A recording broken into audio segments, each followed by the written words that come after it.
একজন পয়গম্বর যিনি শুধু মানুষ না, প্রাণীর ভাষাও বুঝতেন।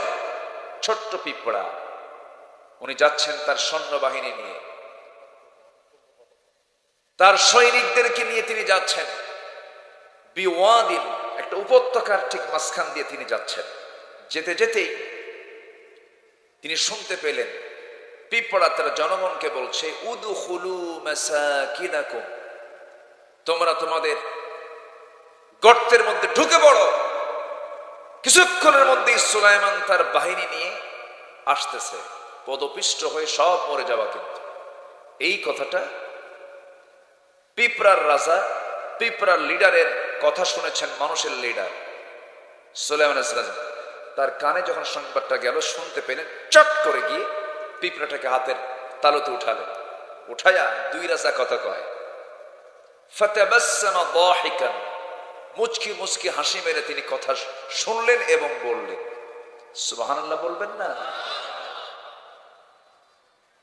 পৃথিবীতে বাহাদুরি, রাজত্ব চালিয়েছেন নবীরাই, সভ্যতা এনেছেন নবীরাই।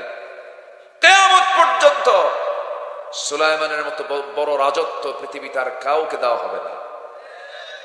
যিনি আজ থেকে 4000 বছর আগে এক সকাল সন্ধ্যায় তিনি গোটা দুনিয়া ঘুরে বাসায় ঈদ করতেন। সুবহানাল্লাহ বলবেন না? এখন কি দুনিয়ার কেউ আছে এরকম? গোটা দুনিয়া তিনি ঘুরতেন। জিনদের সঙ্গে তিনি বোঝাপড়া করতেন। বাইতুল আকসার নির্মাণের ইতিহাস যারা জানেন, কোরআন বলছে বাইতুল আকসা নির্মাণ করেছেন জিনদের দ্বারা। কোন পয়গম্বর? কোন পয়গম্বর? সুলাইমান আলাইহিস সালাম। সেই ঘর আমাদের ঘর, মুসলমানদের ঘর, অবরুদ্ধ রেখেছে। মুসলমান 180 কোটি থাকার পরেও নাকে তেল দিয়ে ঘুমায়, যা হয় হোক। আমাদের কাজ আছে না নাই? আসতে বলবেন না, আছে না নাই? ভাববো না যে অন্য করবে না। আমি একাই একজন, আমি একা বাংলাদেশ, আমি একটা জনপদ। যুবক, তুমি একজন, একা বাংলাদেশ। এটা মাথায় রেখে তোমাকে চলতে হবে। সবচেয়ে বড় অস্ত্র হচ্ছে তোমার আদর্শ, তোমার চরিত্র। এটাকে মজবুত করতে হবে। আসুন, মূল আলোচনার পর্বে আমরা যাচ্ছি। হালাল জীবন আমরা ধরবো। জোরে বলি ইনশাআল্লাহ। শুধু হালাল খাবার খেলেই যে হালাল হলো তা না, সব কিছুতে খুঁজতে হবে কি? জোরে বলেন। 100% হালাল সাবান নাকি আছে না একটা? হ্যাঁ, আচ্ছা, এখন কয়শো পার্সেন্ট? 200% হতে পারে। সম্মানিত ভাইয়েরা, হালাল জীবনকে ধরতে বলেছেন কে? এক সাহাবী রাসূলকে বলেন, হুজুর আমি এত ওয়াজ শুনবো না, আমার একটু শর্ট ওয়াজ দিয়ে দেন। কম আমল করে জান্নাত নিতে চাই, শর্ট প্যাকেজ আপনি আমারে দিয়ে দেন। রাসূল বলেন, তুই কি করবি কম। রাসূল ওনার কথাটা বুঝলেন, বুঝে উল্টা বলেন, তুমি কি করবা বলো। ওই সাহাবী বললেন, ইযা সাল্লাইতুল মাকতুবাত ওয়া সুমতু রমাদান ওয়া আহলালতুল হালাল ওয়া হাররামতুল হারাম ওয়া লাম আযিদ আলা যালিকা শাইআন আদখুলুল জান্নাতা ইয়া রাসূলুল্লাহ। সিয়াসিত্তার হাদিস। ওই সাহাবী বললেন, ইয়া রাসূলুল্লাহ, আমি যদি সময় মতো 5 ওয়াক্ত নামাজ পড়ি, রমজান মাসে রোজা রাখি, হালালকে হালাল জেনে হালাল জীবন গ্রহণ করি, হারামকে হারাম জেনে হারাম জীবনকে বর্জন করি, আদখুলুল জান্নাতা ইয়া রাসূলুল্লাহ, আমি কি জান্নাত পাবো নাকি? রাসূল বললেন, ক্বালা নাআম নাআম নাআম, তুমি জান্নাত পেয়ে যাবে। ওই সাহাবী এরপরে বলছেন, ওয়ালাম আযিদ আলা যালিকা শাইআন, হে রাসূল, আমি 4 কাজের বাইরে আর কোনো কাজই করব না, তাও তুমি জান্নাতি। জোরে কোন সুবহানাল্লাহ। জীবনকে পরিবর্তন করার জন্য বেশি কিছু লাগে না আমার বন্ধুগণ। জান্নাত পাবার জন্য যদি আমরা এই হাদিসকে ফলো করি, আর আমি যে তেলাওয়াত করেছি যে আয়াতটা, সে আয়াতটা যদি আমরা ফলো করি, জান্নাত পাওয়ার জন্য কিছু লাগবে না। আমরা যদি জাগতিক জীবনে হালালকে হ্যাঁ বলি, হারামকে না বলি। আল্লাহ হালালকে হ্যাঁ বলার কারণে এই বান্দার জন্য জান্নাতকে হ্যাঁ বলবেন, হারামকে না বলার জন্য ওই বান্দাকে জাহান্নামের জন্য না বলবেন। বান্দা অনায়াসে জান্নাতে চলে যাবে, কেউ তাকে বাধা দেবে না। জোরে বলি সুবহানাল্লাহ। আমার কথাই কি অসুবিধা হচ্ছে আপনাদের?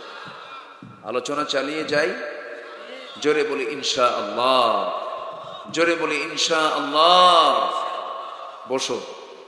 আমি গত বছর কি আলোচনা করেছি, তার আগের বছর কি কথা বলেছি, তার আগের বছর কি কথা বলেছি, সব আমার নোট আছে, আমার মাথায় আছে। সম্মানিত ভাইয়েরা, আমি আজকে যে সাবজেক্টটা নিয়ে আমি কথা বলতে চাচ্ছি, শুরু করেছি অলরেডি, অনেকের গায়ে একটু লেগে যাবে, কষ্ট পাবেন না তো? এই বিষয়টা খুব স্পর্শকাতর। তো আমাদের দেশে সৎ ব্যবসায়ী বেশি না অসৎ ব্যবসায়ী বেশি? বলেন, সৎ না অসৎ? আমার দেশে সৎ মানুষ বেশি না অসৎ মানুষ বেশি? নামাজি বেশি না বেনামাজি বেশি? বিড়ি খাওয়া বেশি না বিড়ি খাওয়া কম? বিড়ি খায় বেশি। বিড়ি খায় আবার মাহফিলে শেখায়, হুজুর বিড়ি খাওয়া কি জায়েজ আছে? বল, তাহলে বিড়ি খাওয়া বেশি, বেনামাজি বেশি?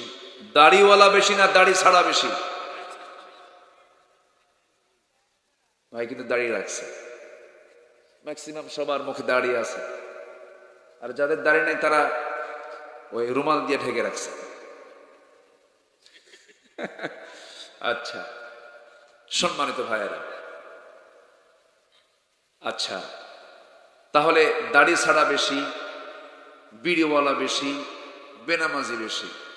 কোরআন পড়তে পারা সহি করে এটার সংখ্যা বেশি না কম? কম। তাহলে কোরআনও পড়তে পারে না, তাহলে এটা আমাদের জন্য প্লাস পয়েন্ট না মাইনাস পয়েন্ট?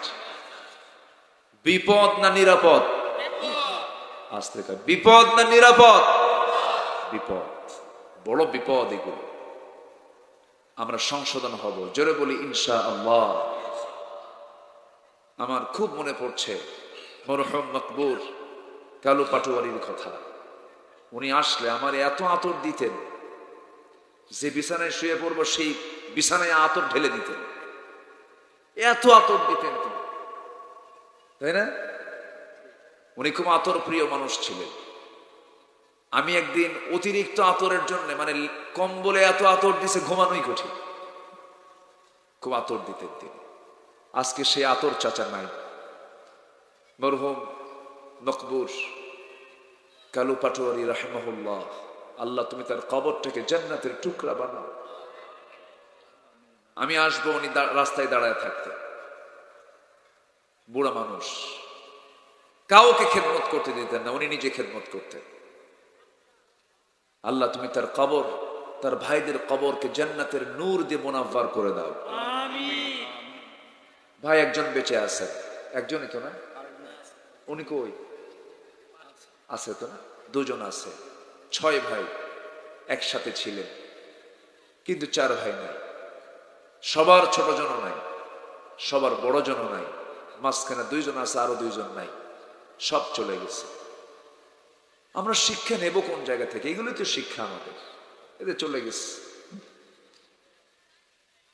শেখার কিছু নাই তো কোথাও, এগুলো তো সবচেয়ে বড় বই, এগুলোই স্টাডির জায়গা তো এগুলো, এদের চলে গেছে। এখান থেকে তো শেখার অনেক কিছু আছে, আছে না নেই বলেন তো? আচ্ছা, একটু কবরবাসীর দিকে একটু তাকানো দরকার, একটু মরা মানুষের একটু চিন্তা করা দরকার। এগুলো ভাবনা একটু মাথায় গভীরভাবে আনলে একটা মানুষ ভালো হতে বাধ্য, ঠিক কিনা? ভালো হতে বাধ্য। তাহলে আমার দেশে সৎ মানুষ বেশি না অসৎ মানুষ বেশি? অসৎ। আজকে এমন ব্যবসায়ী গোটা পৃথিবীতে আছে, গোটা বিশ্বব্যাপী মদ বিক্রির পরিমাণ বছরে গড়ে প্রায় $1600 বিলিয়ন। $1600 বিলিয়ন। পতিতাবৃত্তির কাজ যারা করে, বার্ষিক গোটা পৃথিবীতে গড়ে প্রায় $400 বিলিয়ন। জুয়া, ক্যাসিনো, এই জাতীয় জুয়ার কারবারের সাথে গোটা পৃথিবীব্যাপী যে বিশ্বের বৈশ্বিক বার্ষিক যে বিজনেস হয় তার পরিমাণ প্রায় 200 কোটি, কি বলে 200 বিলিয়ন ডলার। 200 billion dollar.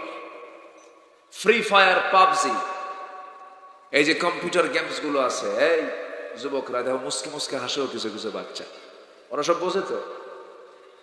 এগুলোতে 54 বিলিয়ন ডলার।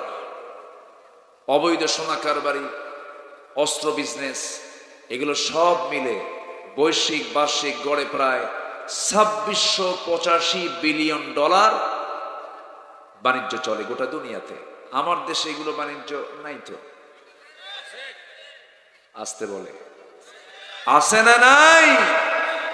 আচ্ছা, তাহলে ওরা চায় সমাজে মদের বোতল থাকুক, ওরা চায় লাইসেন্স থাকুক পতিতাবৃত্তির, ওরা চায় জুয়া থাকুক, ক্যাসিনো থাকুক, আকাম কুকাম সবকিছু থাকুক।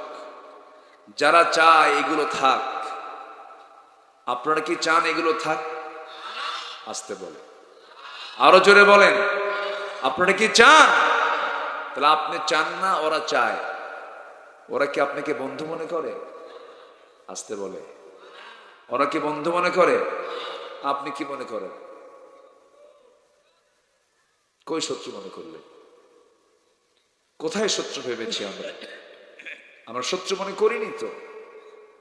তাদের সাথে আমাদের দহরম মহরম চলে, যারা মদের বোতল নিয়ে বসে থাকে। আছে না নাই? আচ্ছা, কত বড় সাহস বান্দা! আল্লাহ 1500 বছর আগে বললেন মদ হারাম, আর বান্দার কত বড় দুঃসাহস বলে না লাইসেন্স দিতে হবে। কার বিরুদ্ধে যুদ্ধ? আসতে বলবে না, কার বিরুদ্ধে যুদ্ধ? সুদ তো আমার দেশে নাই, বলবো কথা বল, কারো কোনো কষ্ট নাই তো? আচ্ছা, সুদ এই কারবার মানে হলো আল্লাহর বিরুদ্ধে যুদ্ধ করা, মারাত্মক অপরাধ। তাহলে এই সমস্ত অপরাধগুলোকে মাথায় রেখে আমরা তাহাজ্জুদ পড়ি, আমরা কপাল কালো বানাই, আমরা কি করি? হজ করি, আমরা নফল নামাজ পড়ি, জিকির আজগার করি, দান সদকা করি, মসজিদ বানাই, মাদ্রাসা বানাই, কিন্তু মদ আছে, জুয়া আছে, জেনা আছে, সুদ আছে, ঘুষ আছে, সবই আছে। তাহলে ওই লোকের মতো হলো এক চোর গেছে মসজিদে নামাজ পড়তে কোরবানির আগের জুম্মা। তাহলে কোরবানির আগের জুম্মায় খতিব কিসের ওয়াজ করে? কোরবানির।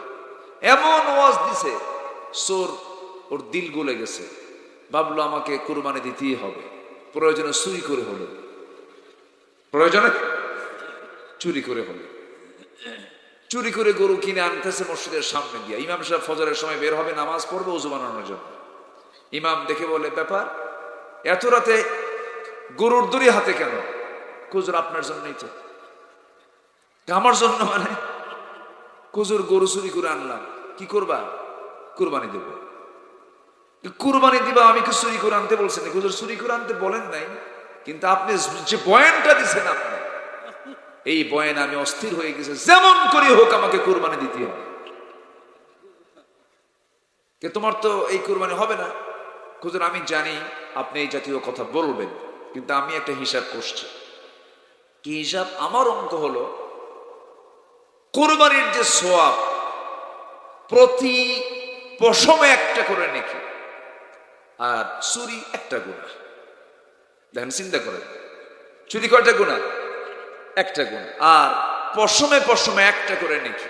আচ্ছা ধরেন আমার চুরি করার গুনাহ আর কোরবানির সওয়াব যদি উদ্বৃত্ত নাও থাকে, প্লাস মাইনাস মাইনাস, মাঝখান দিয়ে আমার গোশত খাওয়া তো বোনাস, সওয়াব না হোক, এরকম চিন্তা করা কিছু কুশলী কুচিন্তার মানুষ সমাজে আছে না নাই? আসতে বলবেন না, আছে না নাই? রমজান আসলে পাগলা হয়ে যায়, রমজান আসলে দাড়ি কাটা বন্ধ, নামাজ এমন পড়া পড়ে, সারা বছর তো পড়ে নাই, আবার হুজুর একটা ভাড়া করে, হুজুর একটু ওমরায় আপনাকে নিয়ে যাবো, আপ ডাউন ফ্রি, আপনি আমাকে নিয়ে যান, সব আমলগুলো শিখাই দিবেন। কারণ আমি সারা বছর নামাজ পড়ি নাই, বাইতুল হারামে গিয়ে প্রত্যেক ওয়াক্তে 1 লক্ষ গুণ সওয়াব বেশি, একদম তুলে নেব সারা বছরের সব, বুঝলেন নাই? আপনি চলেন, আর আপনি আমার জন্য এমন দোয়া দিবেন, সেই দোয়ায় যেন আমি জান্নাত পার হয়ে জাহান্নামে যাই। যা তুই জাহান্নাম। এরকম কিছু লোক আমার দেশে আছে না নাই? আসতে বলবেন না, আছে না নাই? এমন করে জান্নাত পাওয়া যাবে না। হালালকে ক্লিয়ার করতে হবে, হারামকে ক্লিয়ার করতে হবে। হারামকে শরীর থেকে মাইনাস না করে, জীবন থেকে মাইনাস না করে, আমার আমল থেকে, কর্ম থেকে, ব্যবসা থেকে, চাকরি থেকে, সব জায়গা থেকে হারামকে না মাইনাস করে আমি যদি হারামকে প্লাস করে যদি কোনো আমল করি, আল্লাহর দরবারে কোনো ইবাদত মঞ্জুর হবে না। নাউজুবিল্লাহ। সাইয়েদনা আবু বকর সিদ্দিক রাদিয়াল্লাহু তাআলা আনহু গভীর রাতে প্রচন্ড ক্ষুধা, পেট নিয়ে বাড়িতে ঢুকলেন। বউটাকে লক্ষ্য করে বলছেন, বউ আমার কোনো খাবার আছে নাকি? হ্যাঁ আছে খাবার, এই যে খাবার, আপনি খান। প্রশ্ন করলেন না, ক্ষুধার যন্ত্রণায় তিনি খেয়ে ফেললেন। এরপরে বললেন, শোনো, এই খাবারের উৎসটা কি? এই খাবার তুমি কোথা থেকে পেয়েছো আমাকে বলো তো। উৎস যখন তিনি জানলেন, তার কাছে সন্দেহ লাগলো, হারাম মনে হলো। মুখের মধ্যে 5টা আঙ্গুল ঢুকায় দিয়া জোর করে বমি করে ফেলে দিয়ে বললেন, শোনো আমার স্ত্রী, আল্লাহর কসম করে বলি, হারাম কোনো খাবার পেটের মধ্যে গেলে কোনো ইবাদত তার মঞ্জুর হবে না। একজন সাহাবী সাদ বিন আবি ওয়াক্কাস রাদিয়াল্লাহু তাআলা আনহু যে দোয়া করতেন সেই দোয়াই কবুল হয়ে যেত।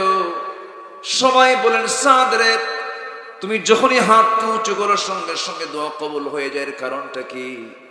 সাদ বিন আবি ওয়াক্কাস বলেন, শোনো, আমার ব্যক্তিগত তেমন কোন আমল তেমন কিছু নাই, তবে একটা আমল আমি করি, সেটা হলো আমি আমার জীবনে কোনো খাবার আমার পেটের মধ্যে কখনো আমার জানা মতে কোনোদিন হারাম একটা দানাও পেটের মধ্যে তুলি নাই। জোরে বলি সুবহানাল্লাহ। আমার ভাইরা, আল্লাহ রাব্বুল আলামিন একই বিষয়ে কিছুক্ষণ পর আবার বলছেন, ইয়া আইয়ুহাল্লাযীনা আমানু কুলু মিন তাইয়্যিবাতি মা রাযাকনাকুম ওয়াশকুরু লিল্লাহি ইন কুনতুম ইয়্যাহু তা'বুদুন। জোরে বলুন আল্লাহু আকবার। ঈমানদারেরা, তোমরা যা খাবে, আমি যে রিজিক দিয়েছি সেই রিজিক থেকে তোমরা পবিত্র, হালাল জিনিস তোমরা ভক্ষণ করবে, হারামের কাছে যাবে না। আল্লাহ রাব্বুল আলামিন হারাম করে দিয়েছেন, আবার কি তা বলছেন, হারাম খাবার কিন্তু বেশি না, হালাল খাবার বেশি না, হারাম খাবার বেশি। হারাম খাবারের সংখ্যা বেশি না হালাল খাবারের সংখ্যা বেশি? হালালই বেশি তো। কেন না? হারাম খায় বেশি, কিন্তু খাবারের যে পরিমাণ আল্লাহ তাআলা হারাম বেশি দিয়েছেন না হালালি বেশি দিয়েছেন? হারাম তো বেশি কিছু না। সুদ খাওয়া কি হারাম? হারাম প্রাণীও বেশি না। আল্লাহ রাব্বুল আলামিন বলেন, ইন্নামা হাররামা আলাইকুমুল মাইতাতা ওয়াদ-দামা ওয়া লাহমাল খিনজির ওয়া মা উহিল্লা বিহি লিগাইরিল্লাহ ফামান ইযতুররা গায়রা বাগিন ওয়ালা আদিন ফালা ইসমা আলাইহি ইন্নাল্লাহা গফুরুর রহিম। জোরে বলুন আল্লাহু আকবার।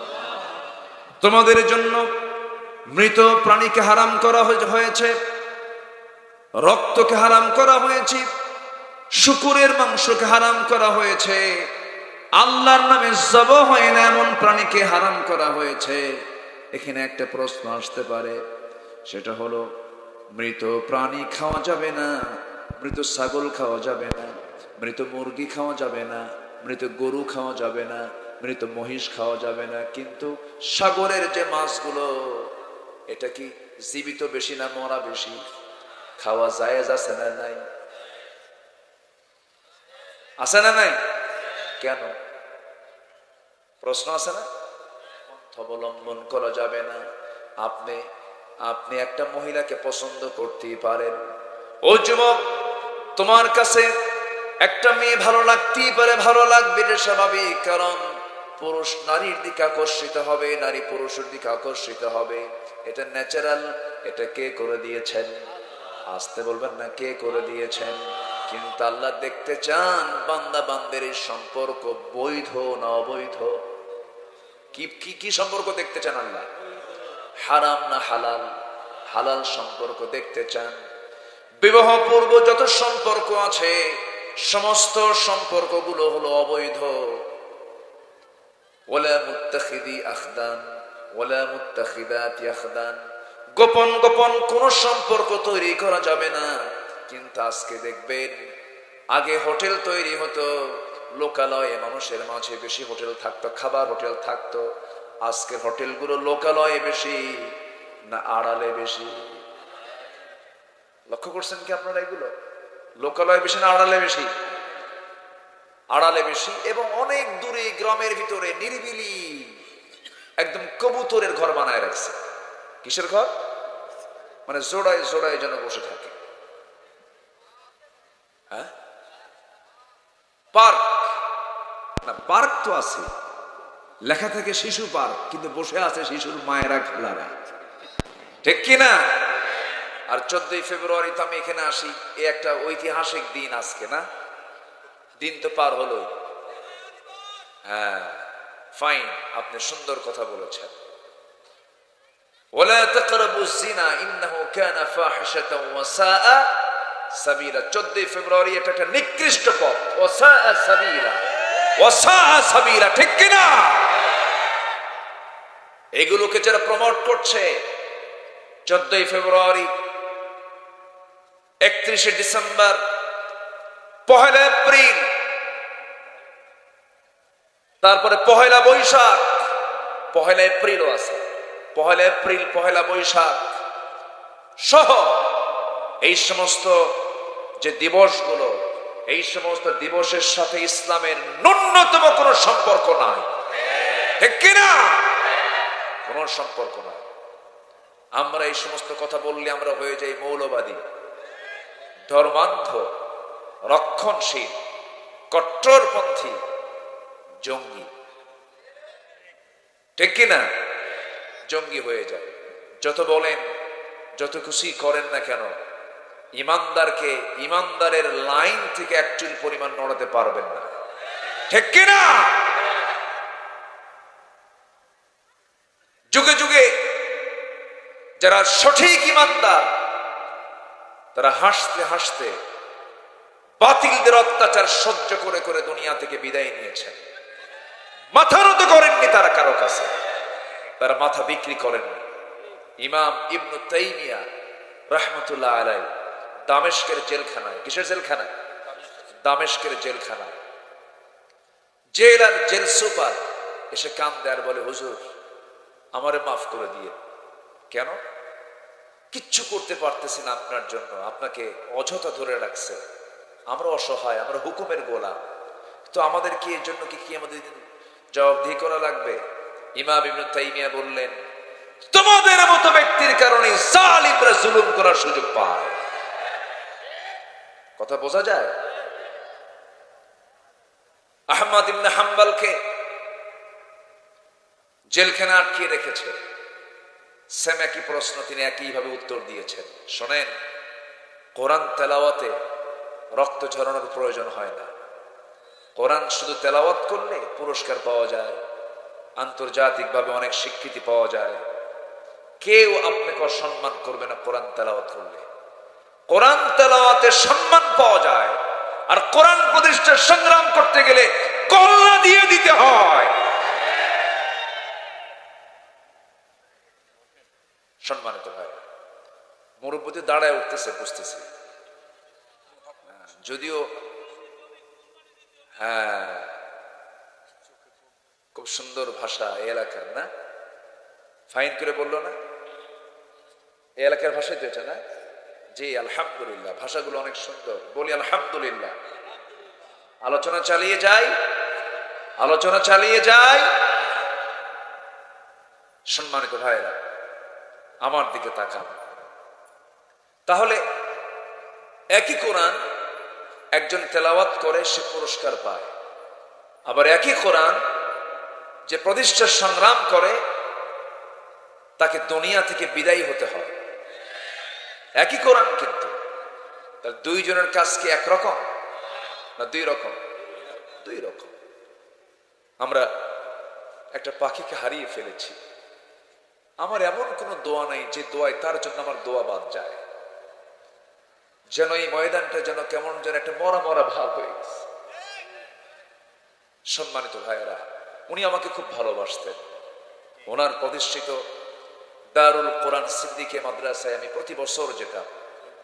খুলনা 4 বছর আমি একটানা গিয়েছি। উনি বলেছেন তার ছেলেদেরকে, বাবা আমার আল আমিনকে আমার মাদ্রাসায় দাওয়াত দিবা। উনি খুব ভালোবাসতেন। উনি ওনার সবচেয়ে প্রিয় যে টুপিটা, পছন্দের যে টুপিটা, সেই টুপিটাও তার ছেলের মাধ্যমে আমাকে তিনি গিফট করেছেন। ওনার ব্যবহৃত 2টা জুব্বা আমি পরি না, মাথার টুপিটাও পরি না, খালি ঘ্রাণ নেই মাঝে মাঝে। আজকে এই পাখিকে আমরা হারিয়েছি। আমার দেশে মানুষ মরে যাওয়ার পরে দাম বাড়ে, আমরা মূল্যায়ন করতে পারলাম না। আল্লাহ তুমি তাকে জান্নাতের উচ্চ মাকাম দিয়ে দাও, জোরে বলি আল্লাহুম্মা। সম্মানিত ভাইয়েরা, আমি তার কথা ভাবলে আমি বাকরুদ্ধ হয়ে যাই, আমার কেমন যেন লাগে। সম্মানিত ভাইয়েরা, তবে আমাদের সবচেয়ে বেশি প্রাপ্তির জায়গা হলো ইহকাল না পরকাল? বলেন ইহকাল না পরকাল? পরকাল। তবে জুলুম, যিনি মাজলুম হন, মাজলুমের ফরিয়াদ, মাজলুমের রক্ত কখনো বৃথা যায় না। আসতে বলবেন না, জোরে বলুন ঠিক কিনা? বৃথা যায়? বৃথা যায় না। আমার কাছে মনে হচ্ছে খুব বেশি দিন সময় নেই, আগামীর দিন হবে ইসলামের দিন। জোরে বলি ইনশাআল্লাহ। কবি সম্রাট আল্লামা ইকবাল বলছেন, নিকল সে সহারা जिसने रमा की सल्तनत का उलट दिया था, सुना है ये कुदसिमों से मैंने ओह शिर पर होशियार होगा। যে সত্য রোমান সালতানাতকে তছনছ করে দিয়েছিল, সেই সিংহ ঘুমে আছে শুনেছি গণকের কাছ থেকে। আবার ফিরে আসবে তার উত্তরসূরিরা, সূর্য বীর্য নিয়ে তারা আবার ফিরে এসে সেই হারানো ঐতিহ্য আবার তারা ফুটে তুলবে। জোরে বলি ইনশাআল্লাহ। আমার বন্ধুগণ, কিন্তু ইমানটা যদি মজবুত করতে পারি, যে ইব্রাহিমকে আগুনে ফেলে দিয়েছিল, সেই ইব্রাহিমের জন্য আগুনটা জান্নাতের টুকরা হয়েছিল। ইমানের নূরের কাছে আগুনটা নিভিয়ে গিয়েছিল।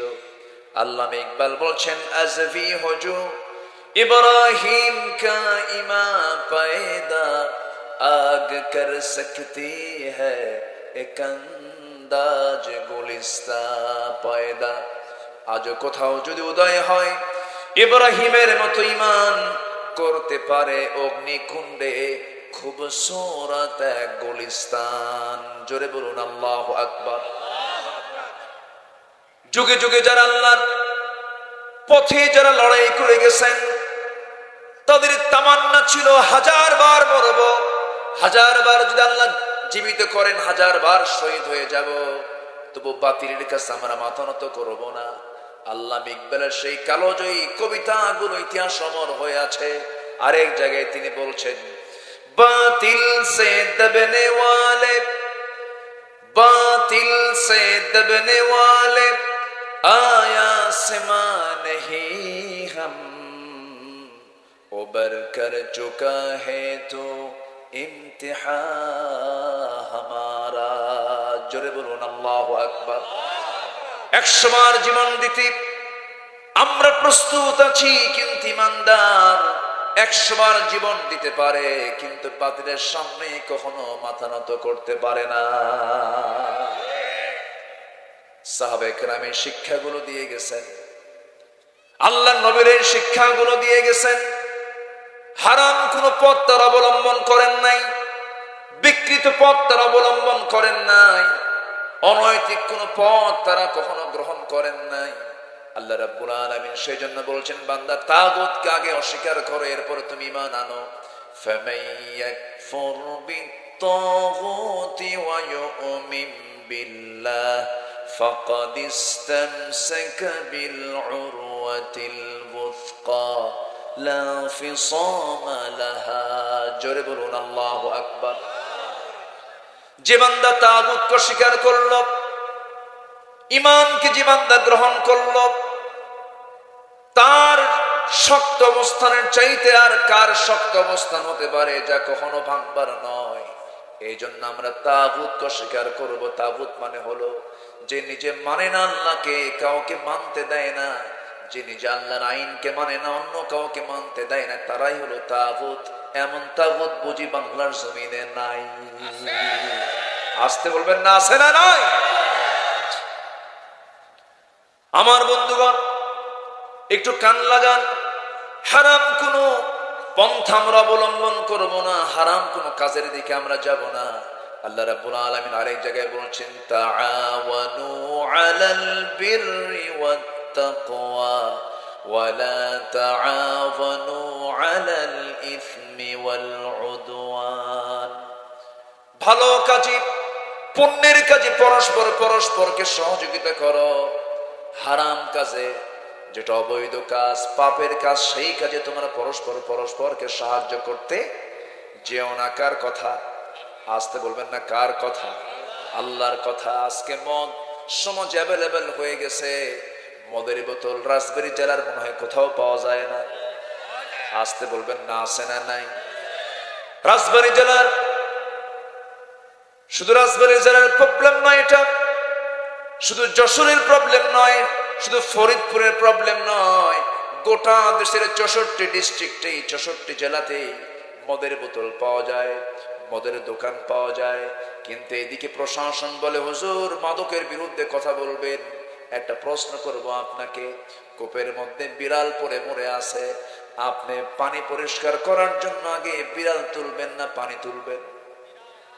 আগে কি তুলতে হবে বলেন? বিড়াল তুলতে হবে। মরা বিড়াল কূপের মধ্যে রেখে যদি গোটা কূপের পানিও যদি তুলে শেষ করে ফেলেন, কূপ কি পাক হবে নাকি? কূপ পাক হবে? পাক হবে না। মদের ফ্যাক্টরি রেখে দিলেন, মদের লাইসেন্স রেখে দিলেন, কিয়ামত পর্যন্ত আপনি ওয়াজ করেন, মাদক দ্রব্য নিয়ে আপনি কথা বলে ওয়াজ করে যান, কোনোদিন বন্ধ করতে পারবেন না।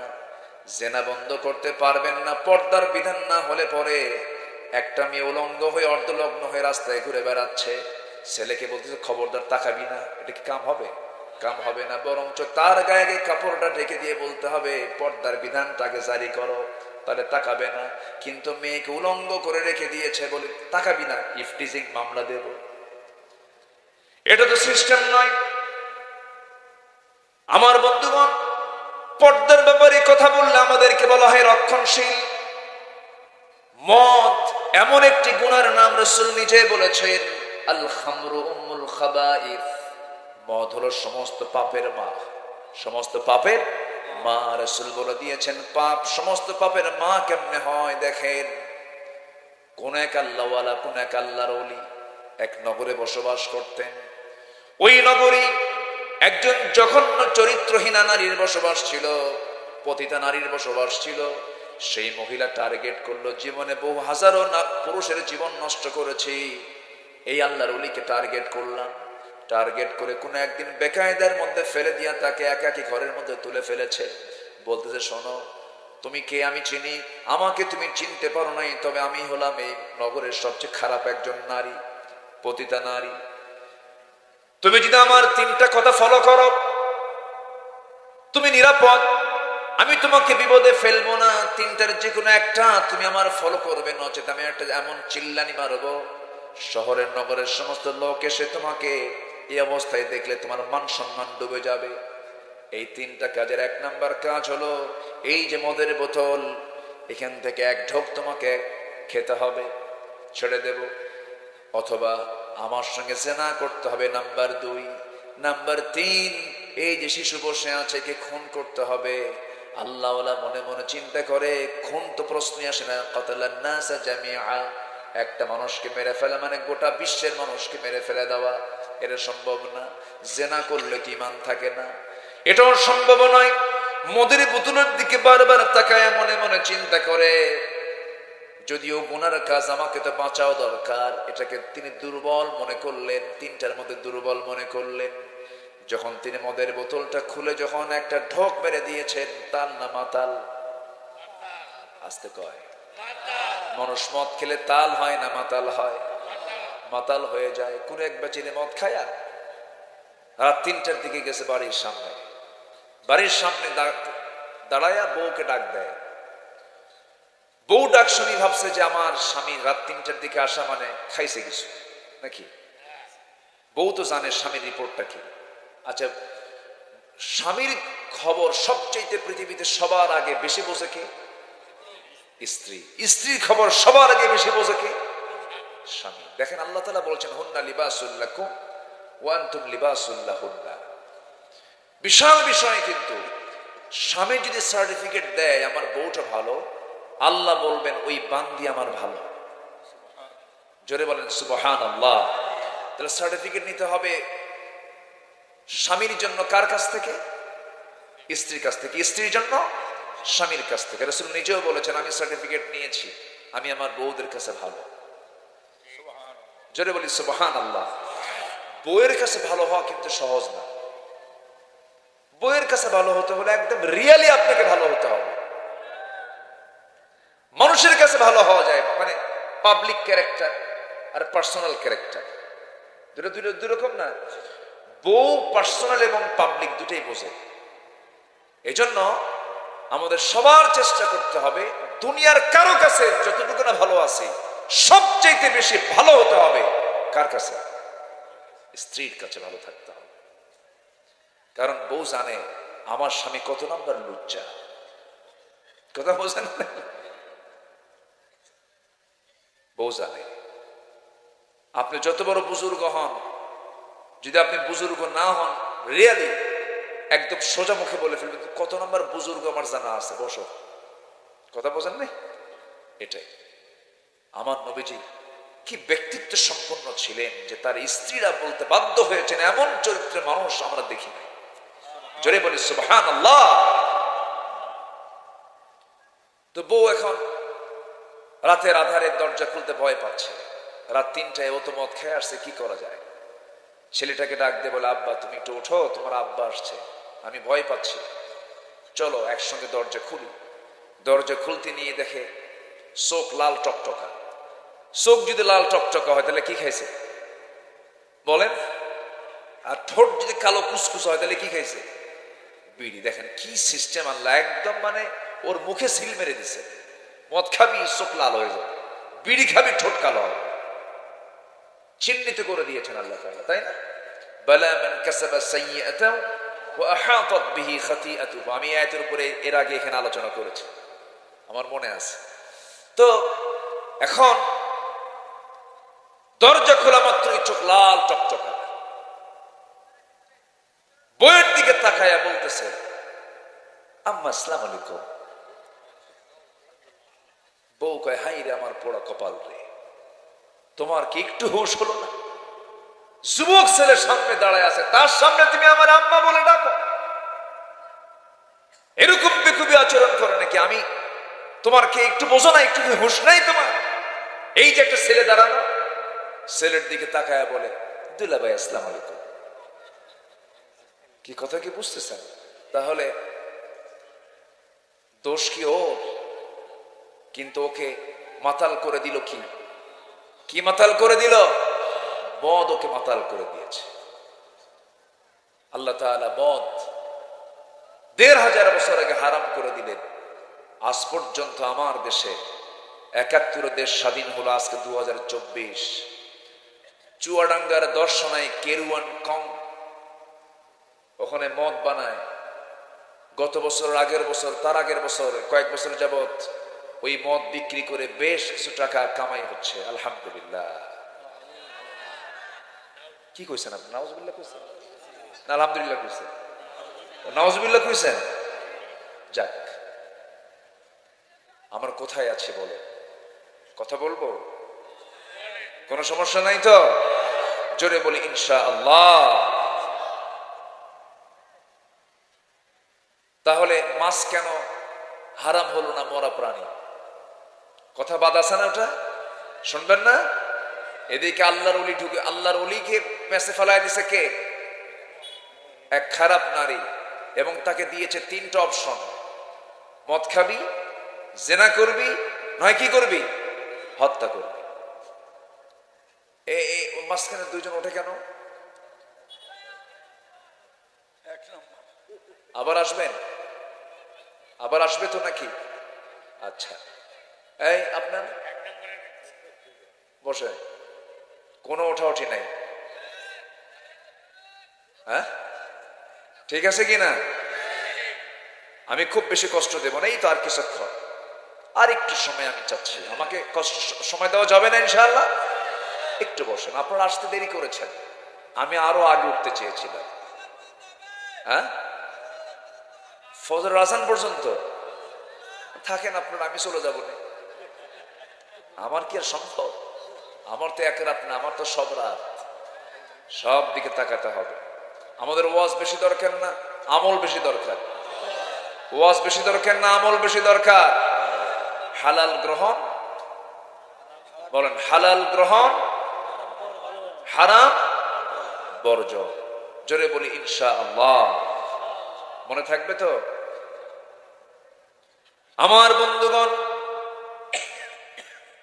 ওই আল্লাহর ওলি মদটাকে বেছে নিলেন, মনে করলেন বুঝি আমি মদ্যপান একটু করলি বেঁচে যাব। না না, আল খামরু উম্মুল খাবাইস, মদ তো সমস্ত পাপের মা। যখন তিনি একটা ঢোক মেরে দিয়েছেন, যে জীবনে জর্দা খায় নাই, প্রথম দিন, যেদিন তার জীবনের প্রথম দিন জর্দা খাবে, মাথা ঠিক না ব্যাঠিক, শীত হয়ে পড়ে যাবে।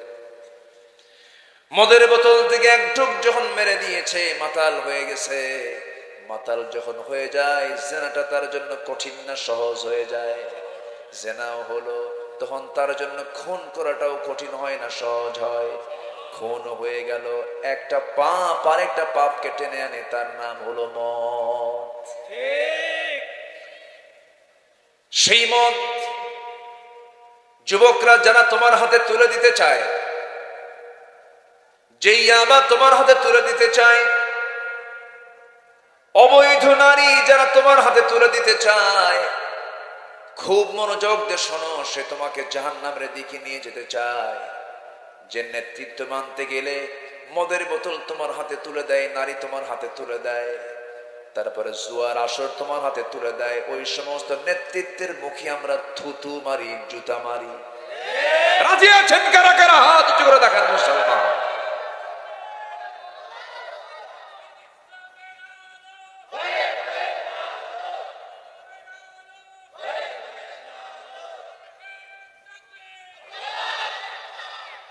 আমার নেতা তোমার নেতা, লিল্লাহে তাকবীর, নারায়ে তাকবীর। নেতা একজন, নেতা কয়জন? তিনি হচ্ছেন। এত নেতা নিয়ে পেঁচ কুচের দরকার নেই, আমরা এক নেতার পিছনে থাকবো, মুহাম্মদ সাল্লাল্লাহু। যে নেতার জন্য আমরা নামাজেও দোয়া করি, দোয়া করি না? দোয়া করি আল্লাহুম্মা সাল্লি আলা, বলেন আল্লাহুম্মা সাল্লি আলা মুহাম্মদ ওয়া আলা আলি মুহাম্মদ কামা সাল্লাইতা আলা ওয়া আলা আলি ইব্রাহিম। আমার রাসূল আছেন, আমার বাপও আছেন, হ্যাঁ, দোয়া আছে না নাই? নামাজে তুমি রাসূলের প্রশংসা করো, সমাজে তুমি রাসূলের প্রশংসা না করে অন্য নেতার প্রশংসা করো কেন? ঠিক কিনা? নামাজেও প্রশংসা, সমাজেও প্রশংসা। মুহাম্মদ সাল্লাল্লাহু আলাইহি ওয়াসাল্লাম, ঠিক কিনা? সম্মানিত ভাই, সম্মানিত বন্ধুগণ, আমার নবীজি সুদকে নিষিদ্ধ করে দিলেন, জেনাকে নিষিদ্ধ করে দিলেন, জুয়ার আসরকে নিষিদ্ধ করে দিলেন। করেন নাই? ওগুলো কি এমনি এমনি হয়েছে? এমনি এমনি এগুলো বন্ধ হয়েছে? জিহাদের প্রয়োজন হয়েছে। যে নামাজি জিহাদকে অ্যাঙ্কার করে, যে নামাজি ইনফাক ফি সাবিলিল্লাহকে অবহেলা করে, ইন্নাল্লাহ ইশতারা মিনাল মুমিনিনা আনফুসাহুম ওয়া আমওয়ালাহুম বিআন্না লাহুমুল জান্নাহ, যে ব্যক্তি নামাজকে আদায় করে, রোজাকে আদায় করে, হজ পালন করে, সবই করতেছে, কিন্তু জিহাদ এবং ইনফাক ফি সাবিলিল্লাহ, আল্লাহর পথে দান এবং জিহাদকে যে ব্যক্তি অবহেলার চোখে দেখে, তার কোনো আমল কবুল হবে না।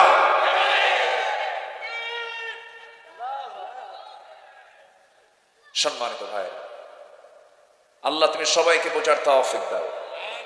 জোরে বলি আমিন। নিজেকে চেনার তুমি তৌফিক দাও খোদা, তোমাকে চেনার তুমি তৌফিক দাও, নিজেকে চেনার তুমি তৌফিক দাও আল্লাহ, তোমাকে চেনার তুমি তৌফিক দাও। আমি কার গোলাম? আমি কার গোলাম? আমি যে আল্লাহর গোলাম, আমাকে চেনার দরকার আছে না? কাকে চিনবো? আবার কাকে চিনবো? আমার নেতাকেও চেনার দরকার আছে না নাই? আমার সবচেয়ে বিশ্বস্ত বন্ধু হচ্ছেন মুহাম্মদ সাল্লাল্লাহু, আর সব বন্ধু হলো অবিশ্বস্ত, কোনো গ্যারান্টি নাই। আর আমার বিশ্বস্ত বন্ধু মুহাম্মদ সাল্লাল্লাহু আলাইহি ওয়াসাল্লাম, কি বন্ধু আমার, যাকে সব জায়গায় লাগবে। সে কোন বন্ধু বলো বেশি বিশ্বস্ত, সে কোন বন্ধু বলো বেশি বিশ্বস্ত, যার কাছে সব কথা বলা যায়, যার কাছে সব কথা বলা যায়, হওয়া যায় বেশি আশ্বস্ত, তার নাম আহমদ বড় বিশ্বস্ত। সে কোন বন্ধু বলো বেশি বিশ্বস্ত, যেজন কখনো ব্যথা দিতে জানে না, যেজনকে বলি মুছে দেয় বেদনা, ঠিক কিনা? যেজন কখনো ব্যথা দিতে জানে না, যেজনকে বলি মুছে দেয় বেদনা, হৃদয়ের হাহাকার, হৃদয়ের হাহাকার আপন করে নিতে আর কারব এত প্রশস্ত, তার নাম আহমদ বড় বিশ্বস্ত। মহানবী বলে তারে কেউ বা ডাকে, আমি ডাকি প্রিয়তম, ঠিক কিনা? মহানবী বলে তারে কেউ বা ডাকে, আমি ডাকি প্রিয়তম। সে আমার ধ্যান, ভালোবাসা, প্রেম, মধুময় মনোহর স্বপ্ন সম, যে জন করুণার অনুপম উপমা, যার মতো মরমি কোথাও আর মিলে না, যে জন করুণার অনুপম উপমা, যার মতো মরমি কোথাও আর মিলে না, জীবনের আঙিনায় আবাদ করে দিতে আর কার বুক এত প্রশস্ত, তার নাম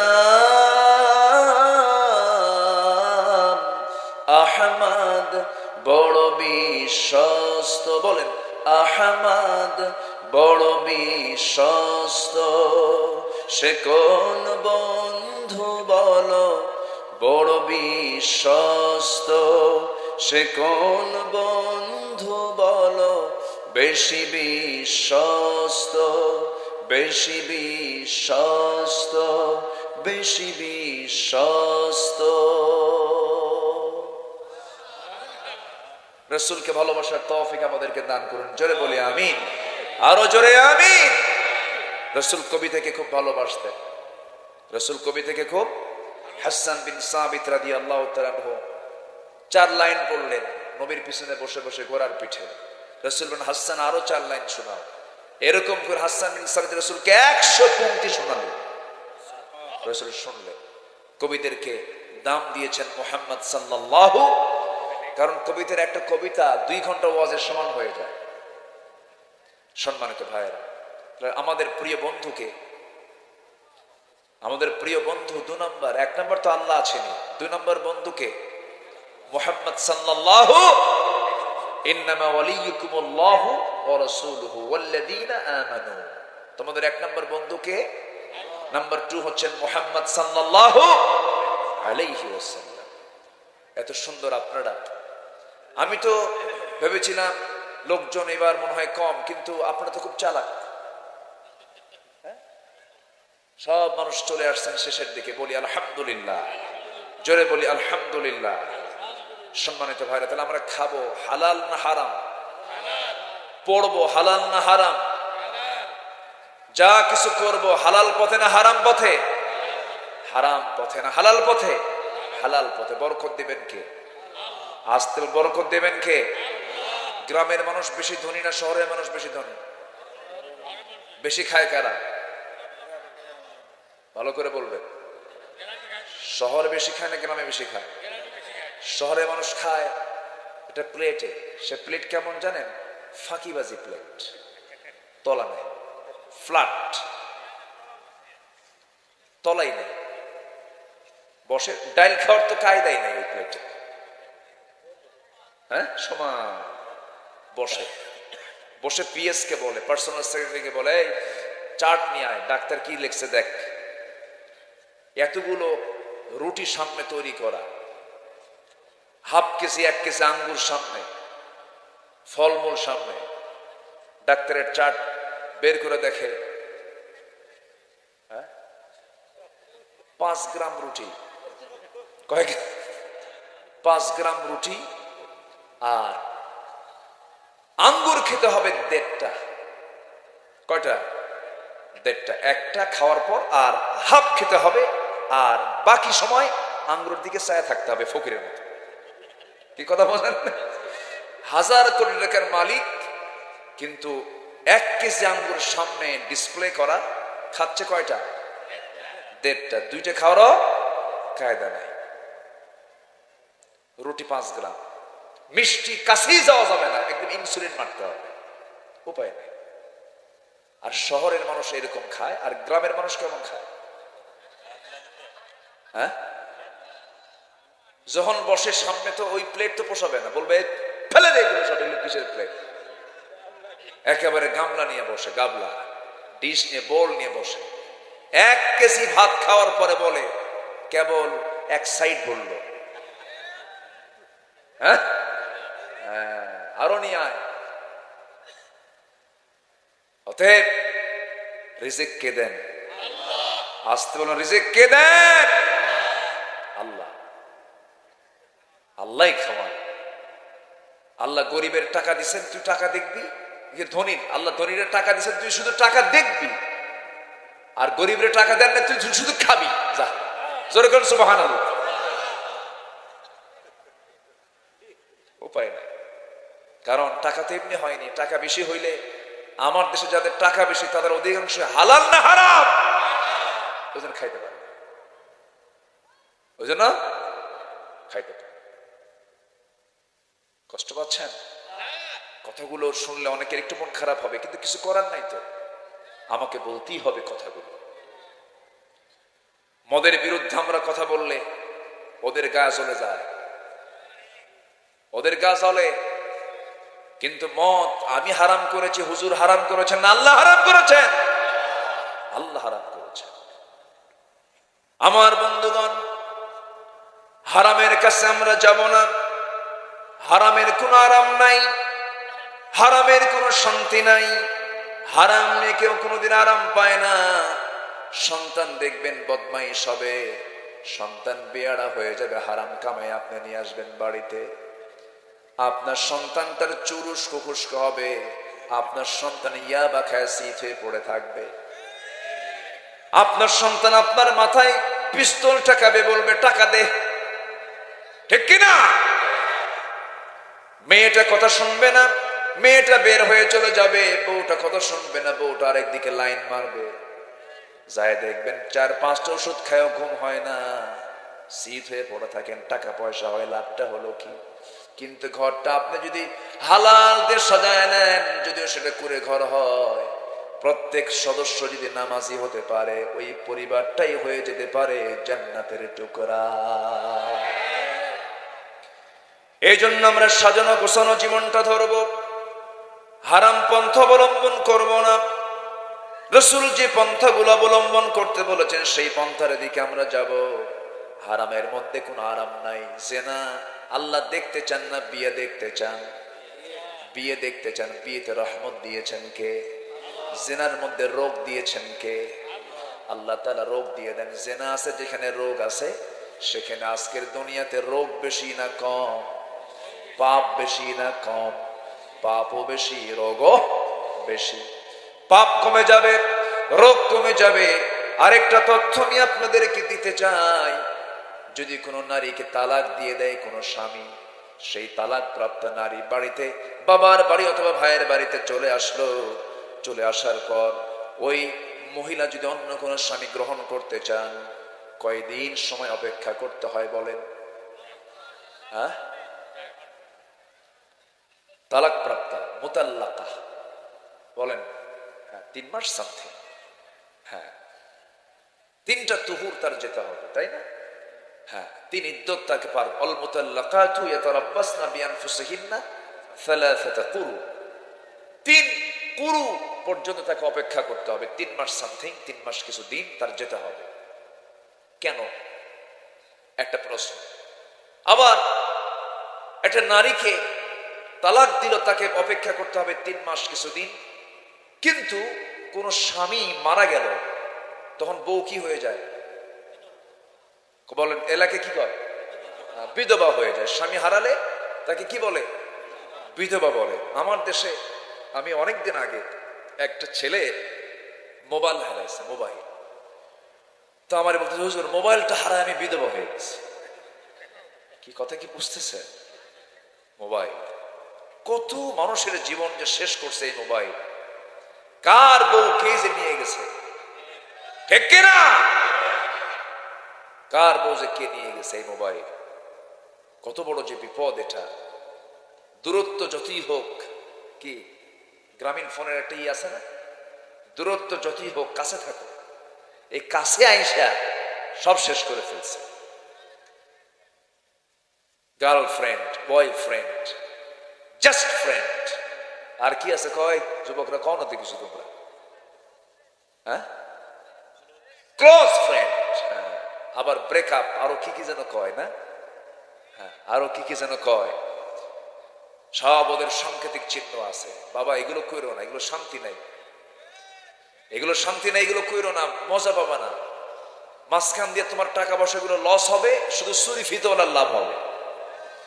দিন শেষে সব বিয়োগ, তোমার জন্য মাইনাস, জীবন যৌবন সব নষ্ট হয়ে যাবে, কোনো লাভ তুমি করতে পারবা না। ওইদিকে যাবা না, পিছনের দরজাটা না গিয়ে পুরুষের মতো ইমানদারের মতো সামনের দরজা দিয়ে বিয়ে করতে যাবে। লুকোচুরি করতে যাবা কেন? ওই পুকুর পাড়, ওই কবুতরের ঘর, এগুলো আগাম কুগাম করার কি দরকার?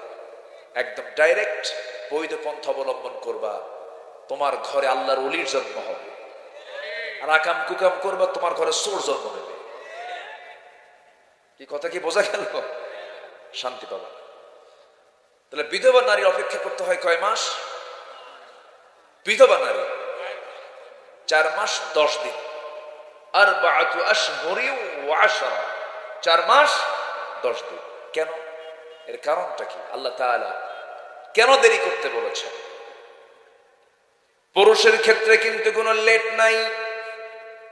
মায়েরা মাহফিল আসছেন কিনা জানি না, আমার মার আপনারা মনোযোগ দিয়ে শোনেন, কথাগুলো দেখুন।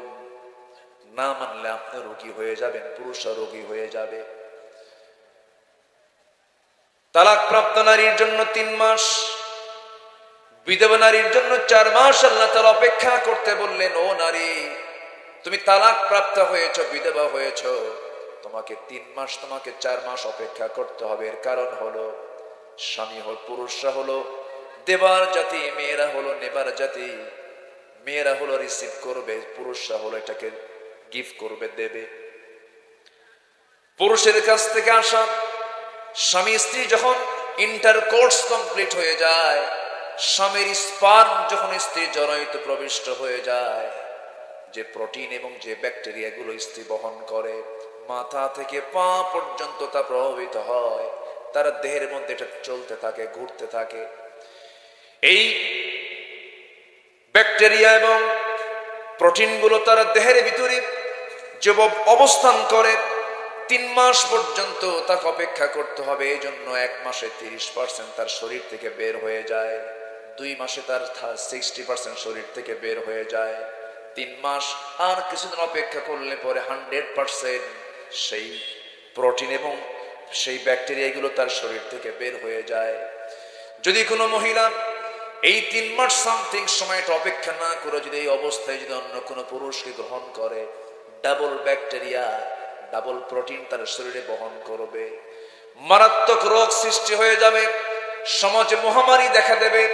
যেরকম মহামারী দেখা দিয়েছিল ওই সমস্ত আফ্রিকান দেশগুলোতে, এইডস এর নাম শুনছেন কিনা জানি না, HIV রোগগুলো শুনেছেন অবশ্যই, গনোরিয়া, সিফিলিস, এই সমস্ত রোগের মূল কারণ হলো অবাধ যৌনাচার, নিয়ন্ত্রণহীন যৌনাচার। আল্লাহ তাআলা কি সুন্দর সিস্টেম দিয়েছেন।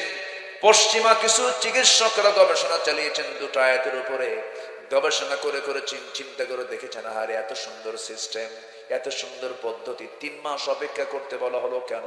শরীর থেকে ব্যাকটেরিয়া, প্রোটিন গুলো শরীর থেকে বের হতে 3 মাস পর্যন্ত সময় লাগে। এই জন্য তালাক প্রাপ্ত নারীকে 3 মাস অপেক্ষা করতে বলেছেন। বিধবা নারীকে 4 মাস 10 দিন কেন অপেক্ষা করতে বললেন? তালাক যখন হয়ে যায়, ঘৃণার সঙ্গে তালাক হয়, এখানে মোহাব্বত কাজ করে না, আর প্রচন্ড রাগ হয়, স্বামীর প্রতি প্রচন্ড ঘৃণা জন্ম নেয়, এই জন্য তার শরীর থেকে তাড়াতাড়ি বের হয়ে যায়। কিন্তু স্বামী হারিয়েছে যে মহিলা, তার চোখের পানি ফুরায় না 4 মাস, কান্দে, স্বামীকে শুধু বারবার মনে করে, আহারে আমার স্বামী কত ভালো ছিল রে, আহারে আমার স্বামী কত স্মৃতি আমার জীবনের রে। এইরকম করে স্বামীর চিন্তা করতে থাকে। যখন স্বামীর প্রতি মায়া মহব্বতটা বেড়ে যায়, স্বামীর পক্ষ থেকে তার শরীরে জমা থাকে সেই ব্যাকটেরিয়া, প্রোটিন গুলো যেতে এই মহব্বতের কারণে আরো 1টা মাস সময় বেশি লেগে যায়। সায়েন্স গবেষণা করে চিন্তা করে বের করলো কেমন করে 1500 বছর আগে একটা মানুষের দ্বারা এমন তথ্য বের করা সম্ভব। তখন ওই ল্যাবরেটরির বড় বড় ডাক্তাররা বলতে বাধ্য হয়েছে, এই গোটা দুনিয়াতে যদি নারীদের তালিকায় যদি নিয়ে আসা হয়, পৃথিবীতে সবচেয়ে সুস্থ নারী যদি থাকে, মুসলিম পরিবারের ইসলাম যারা মেনে চলে তারা একমাত্র সুস্থ নারী। যেরকম সুবহানাল্লাহ, আল্লাহু আকবার বলেন। হারাম ধরবো না হালাল ধরবো, হারাম কোন পন্থায় যাবা না, সমকামিতার চিন্তা মাথায় আনবা না। আজকে আমার দেশের কিছু ধ্বজভঙ্গ বদমাইশের সমকামিতাকে প্রমোট করার চেষ্টা করছে। আছে না নয়? ওদের গলা চিপে ধরবো আমরা, ঠিক কিনা? আমরা জানি মেল ফিমেল, নারী পুরুষ থেকে মানুষের জন্ম, মানুষের বংশ বিস্তার। এখন আবার মেল ফিমেলের সাথে আরেকটা লাগাইছে ট্রান্সজেন্ডার। ক্লাসের মধ্যে ঢুকায় দিয়েছে ওই সমস্ত বেকুব গুলো কারা? থাপড়া সোজা করা দরকার বেদবদের।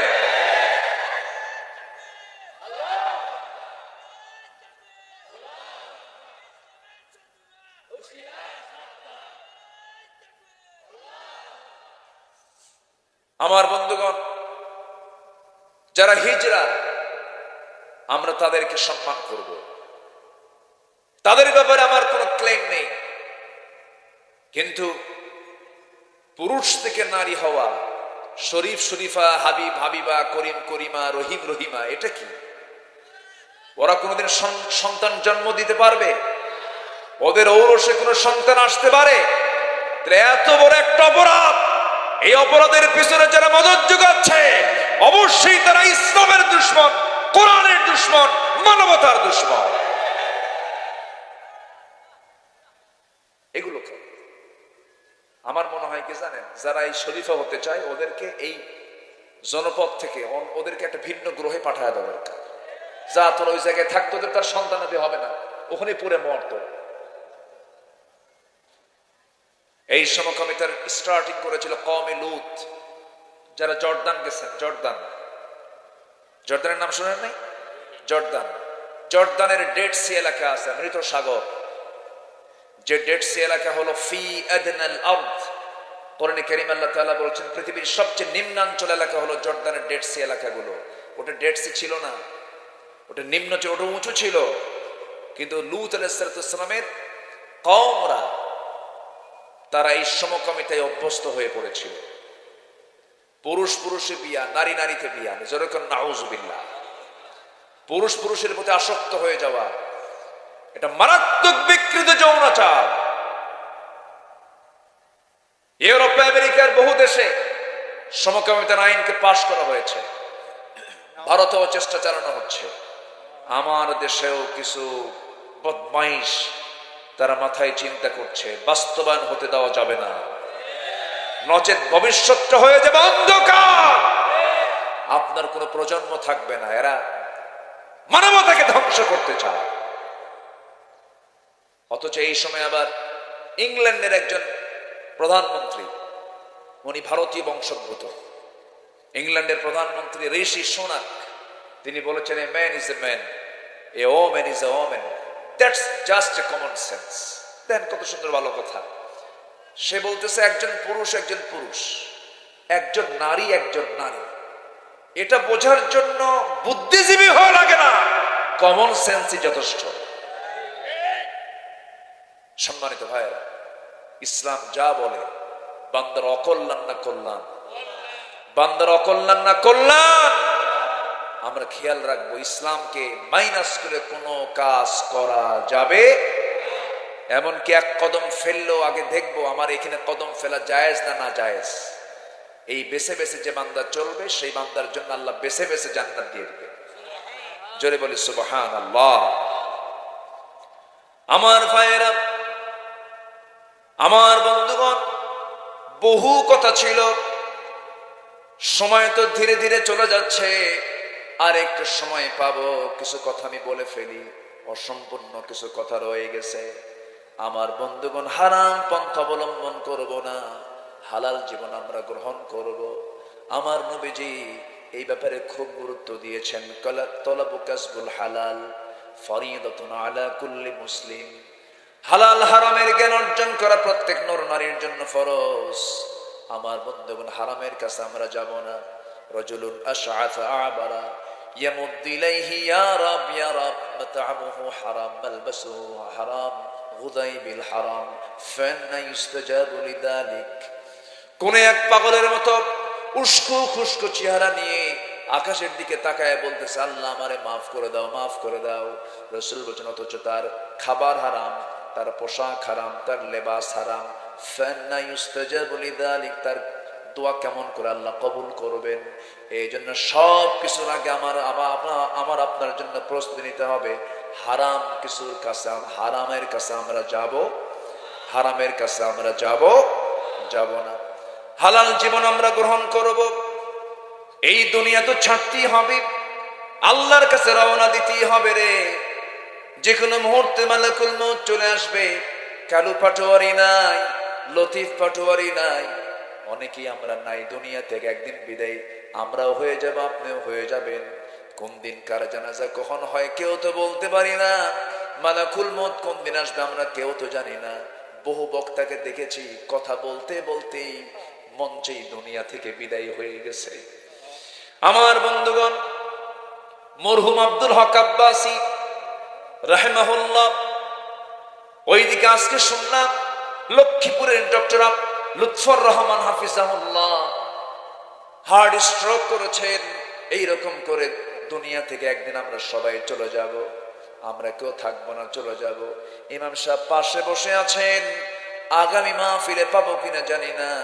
আমি কথা বলছি, আগামী মাহফিলে আপনি আমাকে পাবেন কিনা জানি না। এই তো দুনিয়ার নিয়ম রে। এই জন্য এই দুনিয়ার জিন্দেগিটা একটু কষ্ট করে আমাকে আপনাকে যেতে হবে। হুজিবাতুল জান্নাতু বিল মাকারিহ, হুজিবাতুন নারু বিশ শাহাওয়াত। জান্নাতটা কষ্ট দিয়ে মোড়ানো, জাহান্নামটা দুনিয়ার সুখ আরাম দিয়ে মোড়ানো। দুনিয়াতে একটু কষ্ট হবে, হয়ে যাক, কিন্তু হারামের কাছে আমরা যাব না, পাপের কাছে আমরা যাব না, পাপের কাছে ধারে পাশে আমরা যাব না।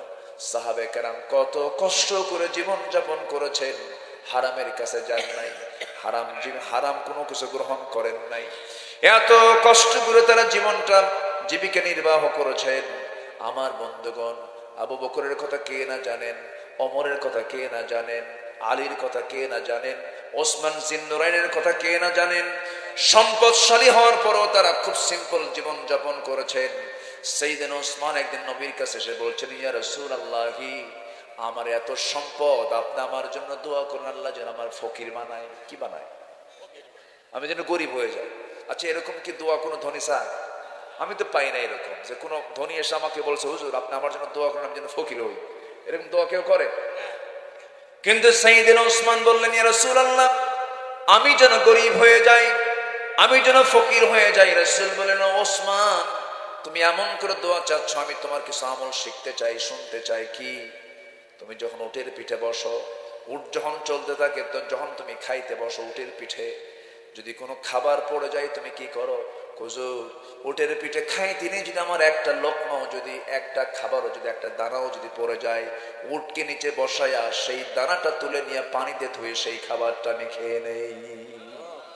রাসূল বলেছেন, ওসমান, তোমার সম্পদ তো কমবি না, আরো বাড়বে। জোরে বলি সুবহানাল্লাহ, আরো জোরে বলি সুবহানাল্লাহ। যখন তিনি দান করেছেন, দুই হাত দিয়ে সব কিছু দিয়ে দিয়েছেন। দানের ক্ষেত্রে তার কোনো কৃপণতা ছিল না, কিন্তু হিসাব করতেন টনটনা হিসাব তিনি করতেন। এক অভাবী রাসূলের কাছে গেলে রাসূল বললেন, ও সাহাবী, তুমি কি বলতে চাও? হুজুর, আমার কিছু অভাব, আপনি একটু আমারে দেখেন। আমার জামাইয়ের কাছে যাও, সে খুব ধনী মানুষ। প্রথম দিন যে দেখেন সাইয়েদনা ওসমান রাদিয়াল্লাহু তাআলা আনহু, তিনি কি করতেছেন? তুলা উড়ে যায়, তুলা কি ওরে, তুলা উড়ে যায়, উড়ন্ত তুলা জোর করে ধরে আবার নিচে নামায় দেন। তুলা উড়ে যায়, সেই তুলাগুলো ধরে ধরে রাখেন। ভাবতেছে, যে লোক উড়ে যাওয়া তুলা ধরে নিয়ে নিচে রাখে, সেই লোক আমারে দেবে কোন কসু। চলে গেছে নবীর কাছে, হুজুর উপায় নাই, কেন? তুলা ধরে। নবীজি মুস্কি হাসি মারলেন, বললেন, তুমি আবার যাও। আবার গিয়েছেন তিনি। এবার গিয়ে দেখেন সাইয়েদনা ওসমান তিনি করতেছেন কি, রাষ্ট্রের কিছু খাবার পিঁপড়ার মুখে চলে যায়, পিঁপড়ার মুখ থেকে সেই খাবারগুলো টেনে টেনে থুয়ে দেয়। কাম সারছে রে বাবা, এরকম তো কৃপণ মানুষ দেখি নাই, যাওয়ার সাহস পায় না। হুজুর, কাম সারা কেন? পিঁপড়ার মুখ থেকে খাবার টান মারে। সাইয়েদনা ওসমানের এমন কাজ দেখি ওই অভাবী লোকটা বলছেন, ইয়া রাসূলুল্লাহ, আমাকে আর যেতে বলবেন না। না রে না, তুমি ওসমানকে চেনো নাই, তুমি যাও। আবার গেছেন, গিয়ে বলতেছেন যে আমাকে রাসূল পাঠিয়েছেন, আমার অভাব আপনার কিছু দেখতে হবে। তাই এই যে সিরিয়া থেকে আমার একটা বাণিজ্য কাফেলা আসবে, 100টা উট মাল সামান সহ আসবে। তুমি সেই ম্যানেজারকে বলে দিও যে একটা উট সহ ওর গায়ে যত সামান আছে সমস্ত মাল সহ উট আমি তোমারে দান করে দিলাম। ম্যানেজারকে বললেন, ম্যানেজার বলতেছে আমি এখন তোমাকে দিতে পারবো না। কেন? এই জন্য দেওয়া যাবে না, হিসাবটা ক্লোজ করে পরে দিতে হবে, অনেক কিছু হিসাব আছে এখানে। টোটাল 100টা উটের সামান সহ সব হিসাবটা ক্লোজ করার পর আমি তোমাকে একটা উট সহ সামান দেবো, এর আগে আমি দেবো না। এবারে সে বলতেছে সাইয়েদনা ওসমান আমার প্রচন্ড অভাব, সে তো সব হিসাব ক্লোজ করার পরে দিতে চায়। সাইয়েদনা ওসমান বললেন যাও গিয়ে বলো হিসাব করার দরকার নাই, আমি তোমাকে 100 উট সামান সহ সব দিয়ে দিলাম, যা। যেরকম সুবহানাল্লাহ। আমার বন্ধুগণ, এক একটা সাহাবী এক একটা ইউনিভার্সিটি। একটা সাহাবীর জীবন যদি কেউ ফলো করে সে জান্নাতি, আল্লাহু আকবার। এক একটা সাহাবী এক একটা ইউনিভার্সিটি। কি পরিমাণ যোগ্যতা আল্লাহ তাআলা তাদেরকে দান করেছেন, কি সম্মান আল্লাহ তাদেরকে দান, কি সম্মান আল্লাহ তাদেরকে দিয়েছেন। আহারে, ওমরের মতো মানুষ, কত বড় একজন শাসক, কি সিম্পল জীবন তিনি গ্রহণ করেছেন, কি সিম্পল জীবন তিনি ক্রিয়েট করেছেন। সাধারণ জীবন যাপন করতেন, সারা জীবন তাকে কোনোদিন নতুন কাপড় দেখা যায় না। জুব্বার পিছনে তালি দেওয়া বলা হলো ওমর, জুব্বার পিছনে তালি দেওয়া, উন্নত জীবন গ্রহণ করা দরকার। তার মেয়ে বলে, আম্মা জান আয়েশা সিদ্দিকা বলেন, ওমরে ফারুক খেপে গিয়ে রেগে গিয়ে বলছে, নবীর বউ তোমরা, তোমরা নবীর স্ত্রী হওয়ার পর তোমরা আমাকে কেমন করে বলো। আয়েশা রে, আমার বউ আমার মেয়ে হাফসা, তুমি কেমন করে বলো? তুমি আমার মেয়ে হয়ে, নবীর বউ হয়ে তুমি এমন কথা কেমন করে বলো? আমার নবীজি রাতের বেলা বিছনার চাদর না পায়া জুব্বাটাকে চাদর বানায় তার উপরে গোটা রাত কাটিয়ে দিয়েছেন। আমার নবী যদি তার নবুয়তের জিন্দেগিতে কেমন সিম্পল জীবন ক্রিয়েট করতে পারেন, আমার কথা বলো কেন? আমার সেরা কাপড় আমার সম্মান বাড়ায় দেয় নাই, আমাকে ভয় করে আমার পোশাক দেখে নয়, কাফের মুশরিকরা আমাকে ভয় করে আমার তাকওয়া দেখে। জোরে কোন সুবহানাল্লাহ। তারা শাসন করেছেন কার ভয়ে? আসতে বলবেন না, কার ভয়ে? ওমরে ফারুক হাওমাও করে কাঁদতেন কার কাছে? আল্লাহর কাছে কাঁদতেন। হাওমা করে তিনি কাঁদতেন, শিশুর মতো তিনি কাঁদতেন। সাইয়েদনা ওমর ফারুকের জীবনটা এত সহি ছিল যে ওমর রাদিয়াল্লাহু আনহু দিন পরিবারের পানির জন্য তিনি কূপের কাছে গেছেন। কূপের ভিতর থেকে তিনি পানি তুলে আনতেছেন, পানি তুললেন, পানি তুলে মাথায় ভরিয়ে তিনি নিয়ে আসতেছেন বাড়িতে। পান করার জন্য পানি তিনি কলসিতে ভরায় নিয়ে আসতেছেন। একজন প্রশ্নকারী এসে বলতেছে, ওমর একটা প্রশ্ন ছিল। কি প্রশ্ন বলো? মাথায় কলসি রেখে কি কথা বলা যায় নাকি? একটু মাটিতে রেখে দেন। সাইয়েদনা ওমর ফারুক রাদিয়াল্লাহু তাআলা আনহু মাথার কলসি মাটিতে না রেখে করলেন কি? হাঁটুতে রেখে দিয়ে বলছেন, কি প্রশ্ন করবে বলো? সঙ্গে সঙ্গে বলতেছে, আপনি তো মাথায় রাখছিলেন ভালোই ছিল, হাঁটুতে রাখলে কষ্ট আরো বেশি হবে, দয়া করে মাটিতে রেখে দেন, এরপরে প্রশ্ন করি। তিনি বলছেন, না রে না, এই কলসি মাটিতে আমি কখনো রাখতে পারবো না, কারণ মাটি হলো শুকনা, কলসির তলা হলো ভিজা। সুবহানাল্লাহ বলবেন না? হালাল হারামের চিন্তা আছে না নাই? আসতে বলবেন না, আছে না নাই? আচ্ছা, কলসির তলা হলো ভিজা, জমিনটা হলো শুকনা। আমি যদি এই কলসিটা জমিনে রেখে দেই, ভেজা তলার সাথে এই জমিনের কিছু মাটি উঠে আসবে, এই মাটি নিয়ে যদি চলে যায়, কিয়ামতের দিন এই জমিওয়ালা আমার বিরুদ্ধে মামলা দেবে, জামিন পাবো না। সুবহানাল্লাহ বলবেন না? হালাল গ্রহণ, হারাম বর্জন। ওমর ফারুক রাদিয়াল্লাহু তাআলা আনহু শাসনের দিক থেকেও কত সোচ্চার ছিলেন, সাহসী ছিলেন। বিচার করতে নিয়ে হালাল গ্রহণ না হারাম গ্রহণ বলেন, হালাল গ্রহণ না হারাম গ্রহণ। দেখবেন আমার দেশে ঘুষের টাকা খায়া বিচার উল্টায় দেয়, আছে না নাই? বলেন, আসতে বলবেন না, আছে না নাই? কিন্তু ওমর ফারুক তিনি কি ভূমিকা পালন করলেন দেখেন। জাবালা নামে একজন বড় বাদশা ছিল পার্শ্ববর্তী দেশে, ওমরা করতে আসে। কি করতে আসে? ওমরা করতে আসে। ওমরা করতে এসে তোয়াফ করতেছে। তোয়াফ করার মাঝে ইহরামের কাপড়ের সঙ্গে একজন সাধারণ একজন নাগরিক, মুসলিম নাগরিকের পায়ের সঙ্গে প্যাঁচ লাগে ইহরামের কাপড়টা তার শরীর থেকে পড়ে যায়।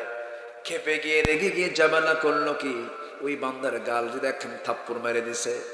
ওই বান্দা গিয়ে ওমরে ফারুকের কাছে নালিশ করেছেন, আমিরুল মুমিনিন, আমি হেরাম করতেছিলাম, ওই লোকটা হেরাম করতেছিল, সেটা শুনলাম সে নাকি রাজা জাবালা, আমার গালে একটা থাপ্পড় মারছে। সাইয়েদনা ওমরে ফারুক বললেন, রাজা হোক প্রজা হোক, এই কাজটা করলো কেন? বিচার হবে। আল্লাহু আকবার বলবেন না? তুমি তো মাজলুম, বিচার হবে। রাজা জাবালাকে ডাক দিলেন, ডাক দিয়ে বলেন, রাজা জাবালা, তুমি একটা দেশের রাজা, আমি একটা দেশের রাষ্ট্রপ্রধান, কিন্তু তুমি যে দেশে তুমি উমরা করতে এসেছো তার একটা নির্দিষ্ট রুল আছে। ইহরামরত অবস্থায় তুমি ফালা রাফাথা ওয়ালা ফুসুকা ওয়ালা জিদালা ফিল হজ, এটাও একটা অপরাধ করেছো, কিন্তু একজন আল্লাহর বান্দার তুমি গালে থাপ্পড় মারছো, এটা তোমার বড় অপরাধ হয়ে গেছে। রাজা জাবালা বলে, অসম্ভব ব্যাপার, আমার আবার কিসের ভুল? আমি তো রাজা মানুষ, শুধু সাধারণ একজন প্রজা মানুষ, প্রজার গালে থাপ্পড় মারছো, ওমর তুমি কি করবা? আমার ওমরে ফারুক কয়, শোনো, তুমি রাজা, সে প্রজা, আমার কাছে এটা নয়, তুমিও বান্দা, সেও বান্দা, তুমি তার গালে যেমন ওয়েট করে থাপ্পড় মেরেছো, সেই থাপ্পড়টা তো খাইছে, আমি ওই বান্দাকে অর্ডার দিচ্ছি ওই ওজন অনুযায়ী তোর গালে একটা থাপ্পড় হাঁকায় দিক। আল্লাহু আকবার বলেন। কি চিন্তা! আনতাহকুমু বিল আদল ইন্নাল্লাহা নি'মা ইয়া'iদুকুম বিহি। আল্লাহু আকবার বলেন। ইন্নাল্লাহা ইয়া'মুরুকুম বিল আদল ওয়াল ইহসান ওয়া ইতা'i যিল কুরবা ওয়া ইয়ানহা আনিল ফাহশা'i ওয়াল মুনকারি ওয়াল বাগই ইয়া'iদুকুম লা'আল্লাকুম তাযাক্কারুন।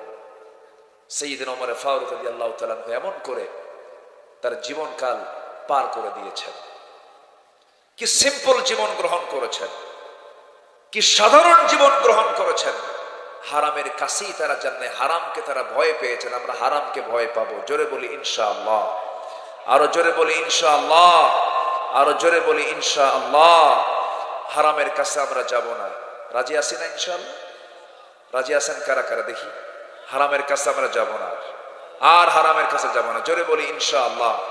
বলে, ইয়া আল্লাহ, আমাদেরকে হারাম বর্জন করার তৌফিক দাও, হালাল জীবন গ্রহণ করার তৌফিক দাও। জোরে বলি আমিন, আরো জোরে আমিন, আরো জোরে আমিন। সম্মানিত ভাইয়েরা, আমরা দুনিয়ার লোভকে প্রাধান্য দেব না, আমরা আখিরাতের লোভকে প্রাধান্য দেব। জোরে বলি ইনশাআল্লাহ। আল্লাহর সৃষ্টির দুই পিঠ, একটা ইহকাল আর একটা কি পরকাল। আমরা কোন পিঠকে সামনে নিয়ে চলবো? পরকালকে, পরকালের পিঠকে সামনে নিয়ে চলবো। জোরে বলি ইনশাআল্লাহ।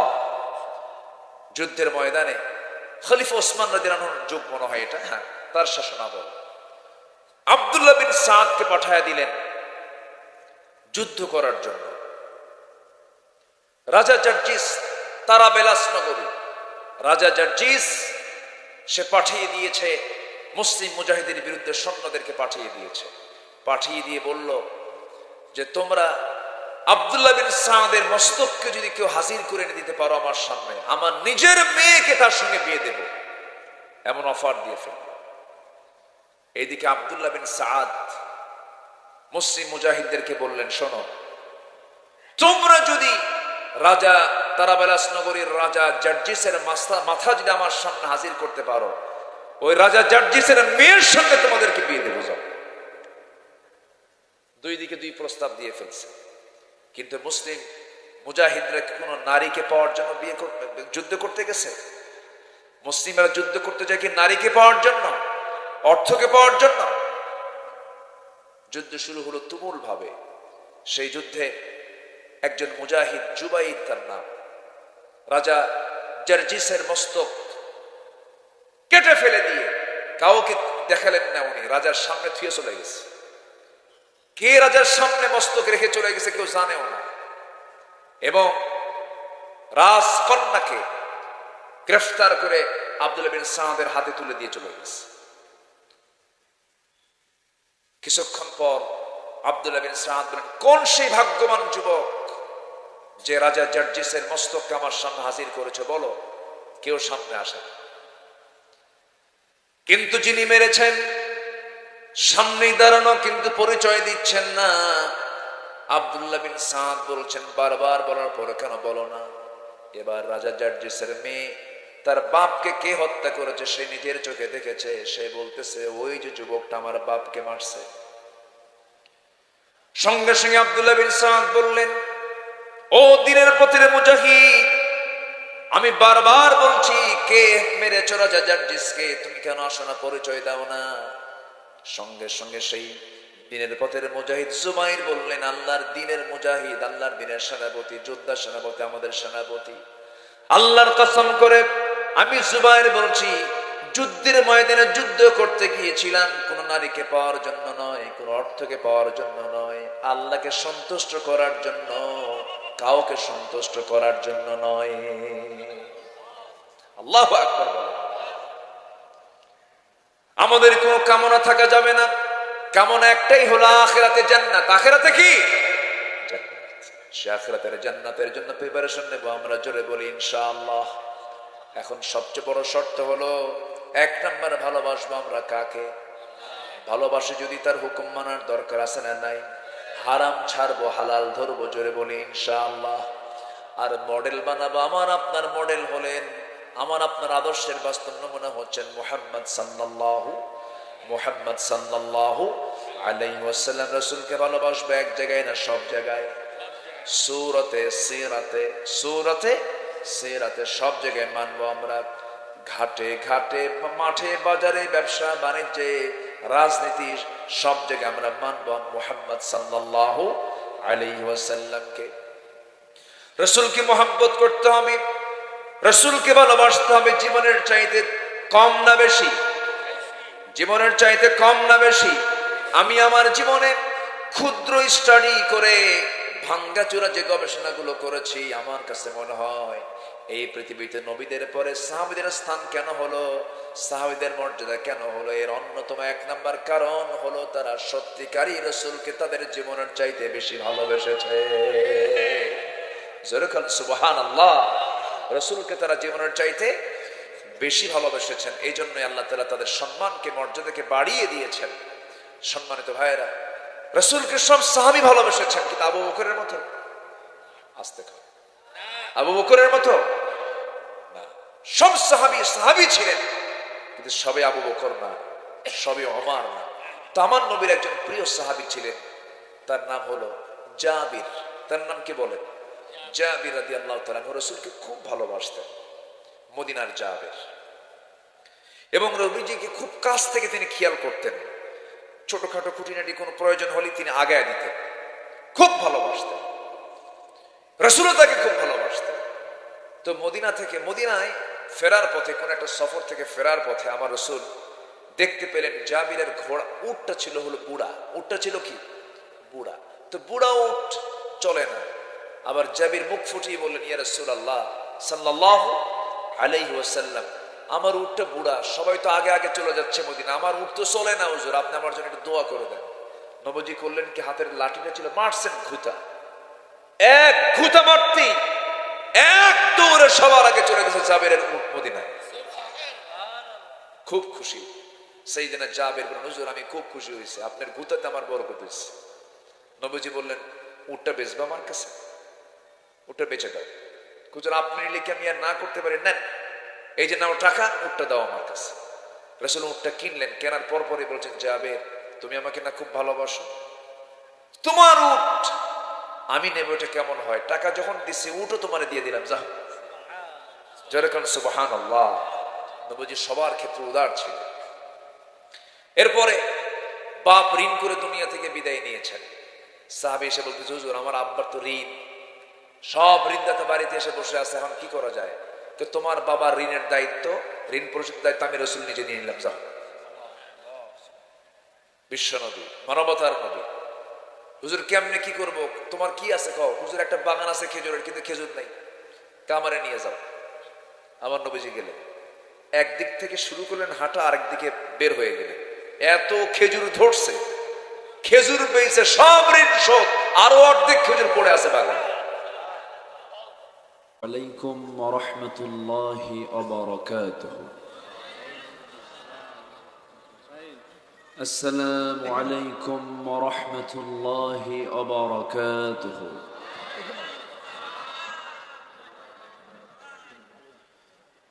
إن الحمد لله الأكرم الذي خلق الإنسان وكرم وعلمه من البيان ما لم يعلم، فسبحان الذي لا يحصى امتنانه باللسان ولا بالقلم. نشهد أن لا إله إلا الله وحده لا شريك له، ونشهد أن سيدنا وحبيبنا ومولانا محمدًا عبده ورسوله الذي أرسله بالحق بشيرا ونذيرا وداعيا إلى الله بإذنه وسراجا وقمرا منيرا. فقد قال الله تعالى في كلامه المجيد وفرقانه الحميد: أعوذ بالله من الشيطان الرجيم. بسم الله الرحمن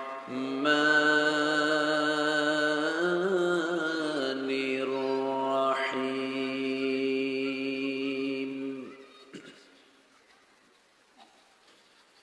يا أيها الناس كلوا مما في الأرض حلالا طيبا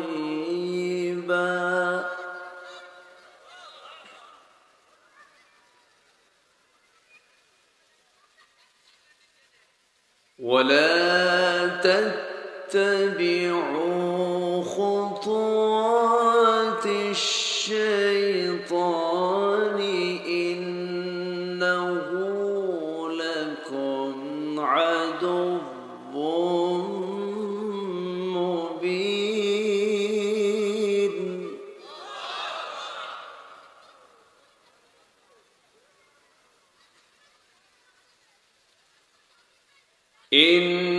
إنما يأمركم بالسوء والفحشاء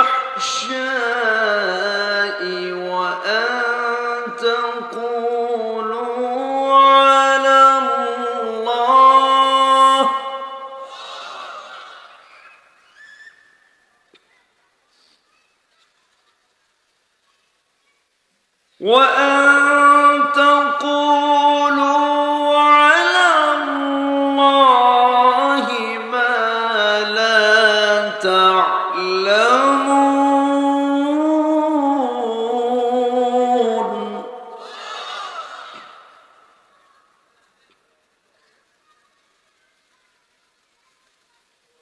وإذا قيل لهم اتبعوا ما أنزل الله قالوا بل نتبع ما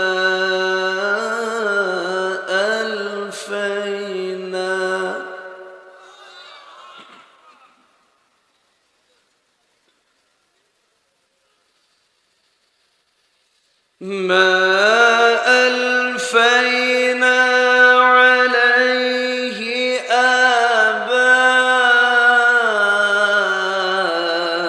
آباءنا أولو كان آباؤهم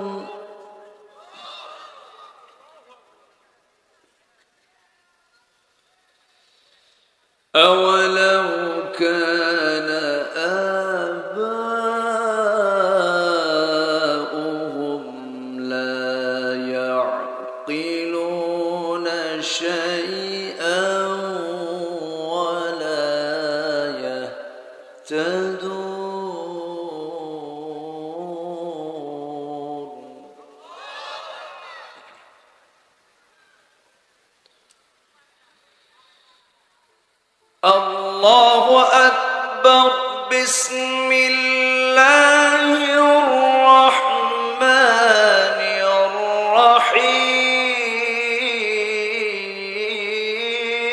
الرحيم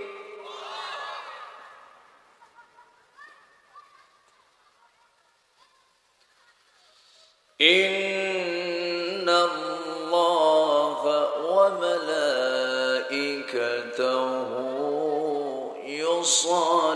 يصلون على النبي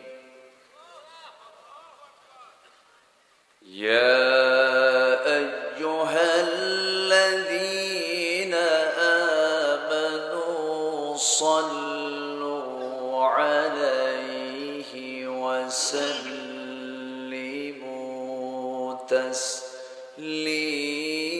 تسليما اللهم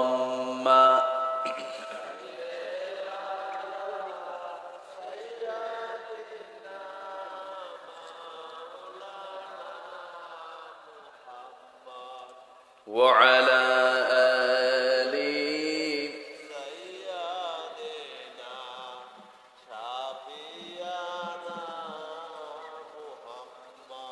একটু মোহাব্বত দিয়ে নবীর প্রেমে মাতোয়ারা হয়ে জবান খুলে আওয়াজ দিয়ে জোড়ালো কণ্ঠে সবাই বলুন আল্লাহুম্মা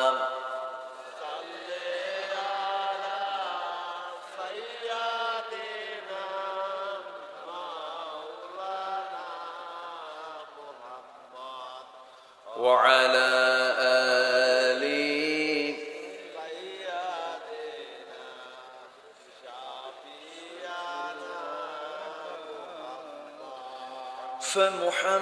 فمحمدنا هو سيدنا فمحمدنا هو سيدنا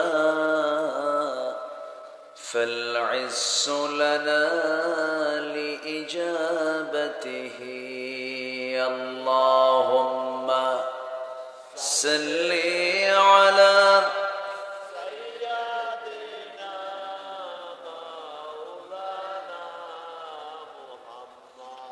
وعلى آل سيدنا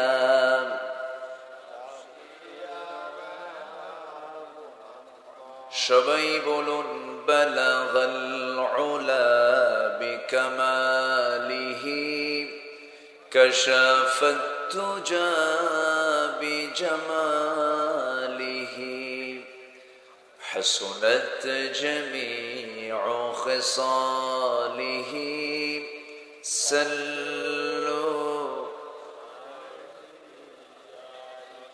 سراج الملة تمهي فخر دو عالم دلبار مولاه شريف الأنبياء نسخا كل أديان دغره بلغ العلا بكماله كشف الدجى بجماله حسنت جميع خصاله سلوا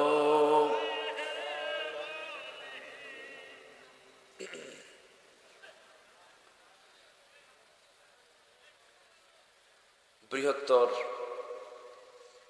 ফরিদপুর অঞ্চলের রাজবাড়ী জেলার সদর উপজেলার গোলন্দ মোড় পাটোয়ারি বাড়ির সামনে আয়োজিত মাহফিল ইন্তেজামিয়া কমিটি কর্তৃক আয়োজিত 64তম দুদিনব্যাপী ঐতিহাসিক তাফসীরুল কোরআন মাহফিল ও দোয়ার মাহফিল 2024 13 এবং 14 ফেব্রুয়ারিতে অনুষ্ঠিত আজকের এই সমাপনী দিবসের সম্মানিত সুযোগ্য সভাপতি,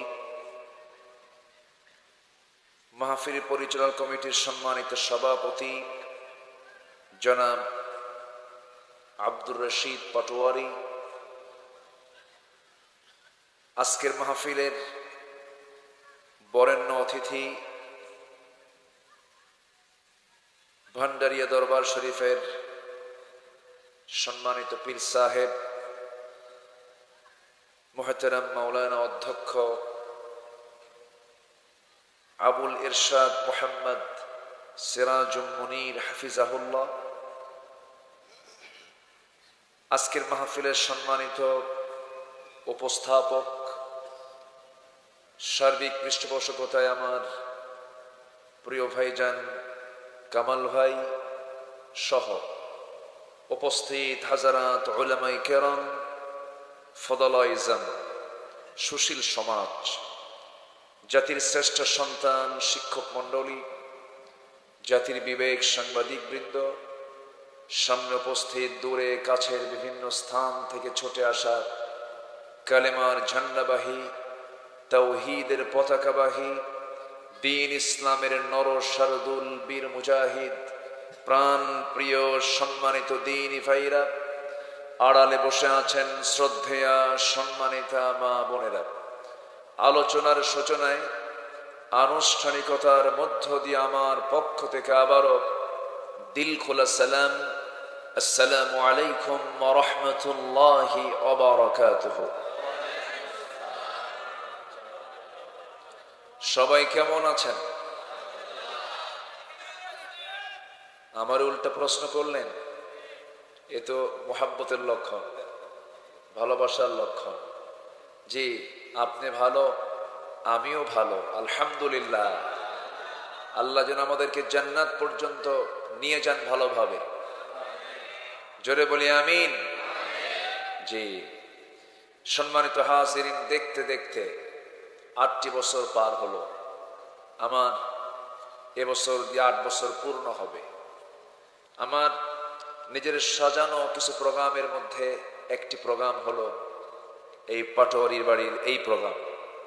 আরেকটা মাহফিল আমার আছে সিরাজগঞ্জ, 19 বছর। কত বছর? 19 বছর হলে আমি সেখানে আছি। তো এরকম গোটা দেশে টেকনাফ, তেতুলিয়া, সুন্দরবন, বান্দরবন, তো বিভিন্ন জায়গায় যাই। তো মাহফিলের স্মৃতিপটে থেকে থাকে এই মাহফিল বিশেষভাবে। তো আমাকে, আপনাকে, যিনি এমন সুন্দর আয়োজনে শামিল হওয়ার সুযোগ দিলেন, কালেমাতুশ শুকর আদায় করছি, মুহাব্বাতান বলে উঠছি আলহামদুলিল্লাহ। জোরে বলি আলহামদুলিল্লাহ। চিৎকার মেরে বলছে আল্লাহুম্মা ইন্নী আসআলুকা আল হুদা ওয়াত তুকা ওয়াল আফাফা ওয়াল গিনা। সবাই বলি আল্লাহুম্মা লাকা আসলামতু ওয়া বিকা আমানতু ওয়া আলাইকা তাওয়াক্কালতু ওয়া ইলাইকা আনাবতু ওয়া বিকা খাসামতু। আমরা আল্লাহ তাআলার শুকর আদায় করে নিলাম। সম্মানিত হাজিরিন, আমি আমার অভ্যাস অনুযায়ী সর্বকালের সর্বযুগের সর্বশ্রেষ্ঠ কালজয়ী কিতাব, আসমানি গ্রন্থ আল কোরআন আল মজিদের সবচেয়ে দীর্ঘতম, সবচেয়ে বৃহৎ সূরা সূরাতুল বাকারা থেকে আমি কয়েকটি আয়াতে কারিমা তেলাওয়াত করেছি। তেলাওয়াতকৃত আয়াতগুলোকে সামনে রেখে কিছু কথা আমি বলতে চাচ্ছি। আমাকে সময় দেওয়া যাবে তো? সবাই কি সময় দিতে প্রস্তুত আছেন? জোরে বলি ইনশাআল্লাহ। আমি সূরাতুল বাকারার 167-68 থেকে শুরু করে মোটামুটি 71 পর্যন্ত আমি এই 3-4টে আয়াতে কারিমা তেলাওয়াত করেছি, যার ভিতরে আল্লাহ তাআলা মানব মণ্ডলীকে হালাল এবং পবিত্র কিছু খেতে বলেছেন। তাহলে আমরা যা খাবো হারাম খাবো না হালাল খাবো? হালাল। এটা অর্ডার কোন মোল্লা হুকুমটা দিয়েছেন কে? আল্লাহ তাআলা। আমি আজকে আমার সাবজেক্ট আগে আমি ফাইন্ড আউট করে দিচ্ছি। আমার সাবজেক্টের আজকে মূল বিষয়টা হলো হালাল গ্রহণ, হারাম বর্জন। হালাল গ্রহণ, হারাম বর্জন। অ্যাকসেপ্ট লেজিটিমেট আর ডিনাই প্রহিবিটেড। হালালকে আমরা গ্রহণ করব, হারামকে আমরা ডিনাই করব, বর্জন করব। যদি এটা কারো কোনো বান্দার ক্লিয়ার থাকে, জান্নাত তার জন্য একদম ক্লিয়ার। জোরে বলি সুবহানাল্লাহ। আসুন আমরা এক রাত পাই তো, আমি তো দু রাত দিতে পারি না, আমার মন চায় কিন্তু সম্ভব হয়ে ওঠে না। আমার এরকমও মাহফিল ছিল 2011 সালে পাবনার দারুল আমান ট্রাস্ট।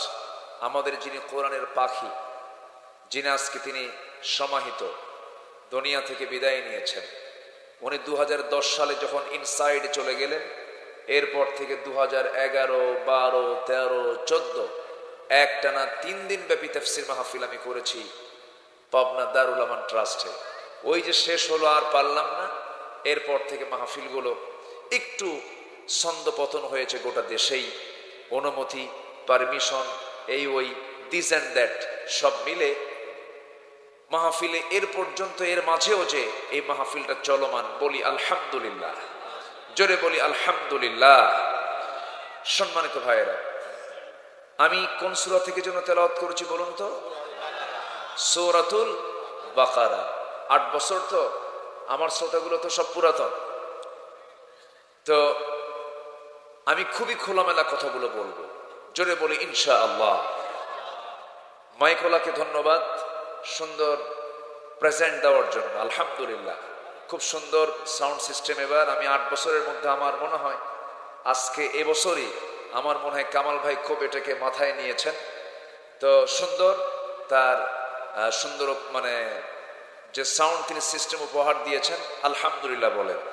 কিন্তু মাইকেলের মুখে দাঁড়িয়ে নেই। নামাজ হয়েছে, এশার নামাজ হয়েছে, এশার নামাজ হয়েছে তো, যাক আলহামদুলিল্লাহ। বেশি ওয়াজ শোনে বেশি কে বলেন তো? হ্যাঁ জি, যাই হোক, আসুন আমরা এখন মূল আলোচনার দিকে চলে যাচ্ছি। সম্মানিত ভাইয়েরা, সবচেয়ে বড় সূরার নাম কি বলুন তো? সবচেয়ে ছোট সূরার নাম কি? সূরা কাউসার। সূরা কাউসার। সবচেয়ে বড় সূরা বাকারা। এগুলো যদি বিসিএস পরীক্ষার ইন্টারভিউতে যদি ধরা হতো তাহলে কত ভালো হতো জাতিটা। যদি ইন্টারভিউতে যদি বলা হতো, ভাইবাতে যদি বলা হতো বিসিএস পরীক্ষার, তুমি মুসলিম, হ্যাঁ, নামাজ পড়া কি ফরজ, কোরআন তেলাওয়াত সহি করা কি ফরজ, একটা পৃষ্ঠা কোরআন তেলাওয়াত করে শোনাও। বলেন তো জাতির কারো কি কোরআন তেলাওয়াত গলত থাকতো? ভুল থাকতো? থাকতো। আমি মালয়েশিয়া গিয়েছিলাম, এই বছর প্রোগ্রাম ছিল। মালয়েশিয়ার 60% সেখানে মুসলমান, বাকি চায়না আরো বিভিন্ন ধরনের সেখানে বসবাস করে, অন্যান্য জাতি, অন্যান্য ধর্মের। 60% মুসলমান। Doctor Anwar Ibrahim, doctor Mahathir মোহাম্মদের দেশে আমি খুঁজে পেলাম না গলত অশুদ্ধ তেলাওয়াতের কোনো মুসলমানকে আমি পাই নাই। কেন জানেন? সে দেশে ক্লাস 8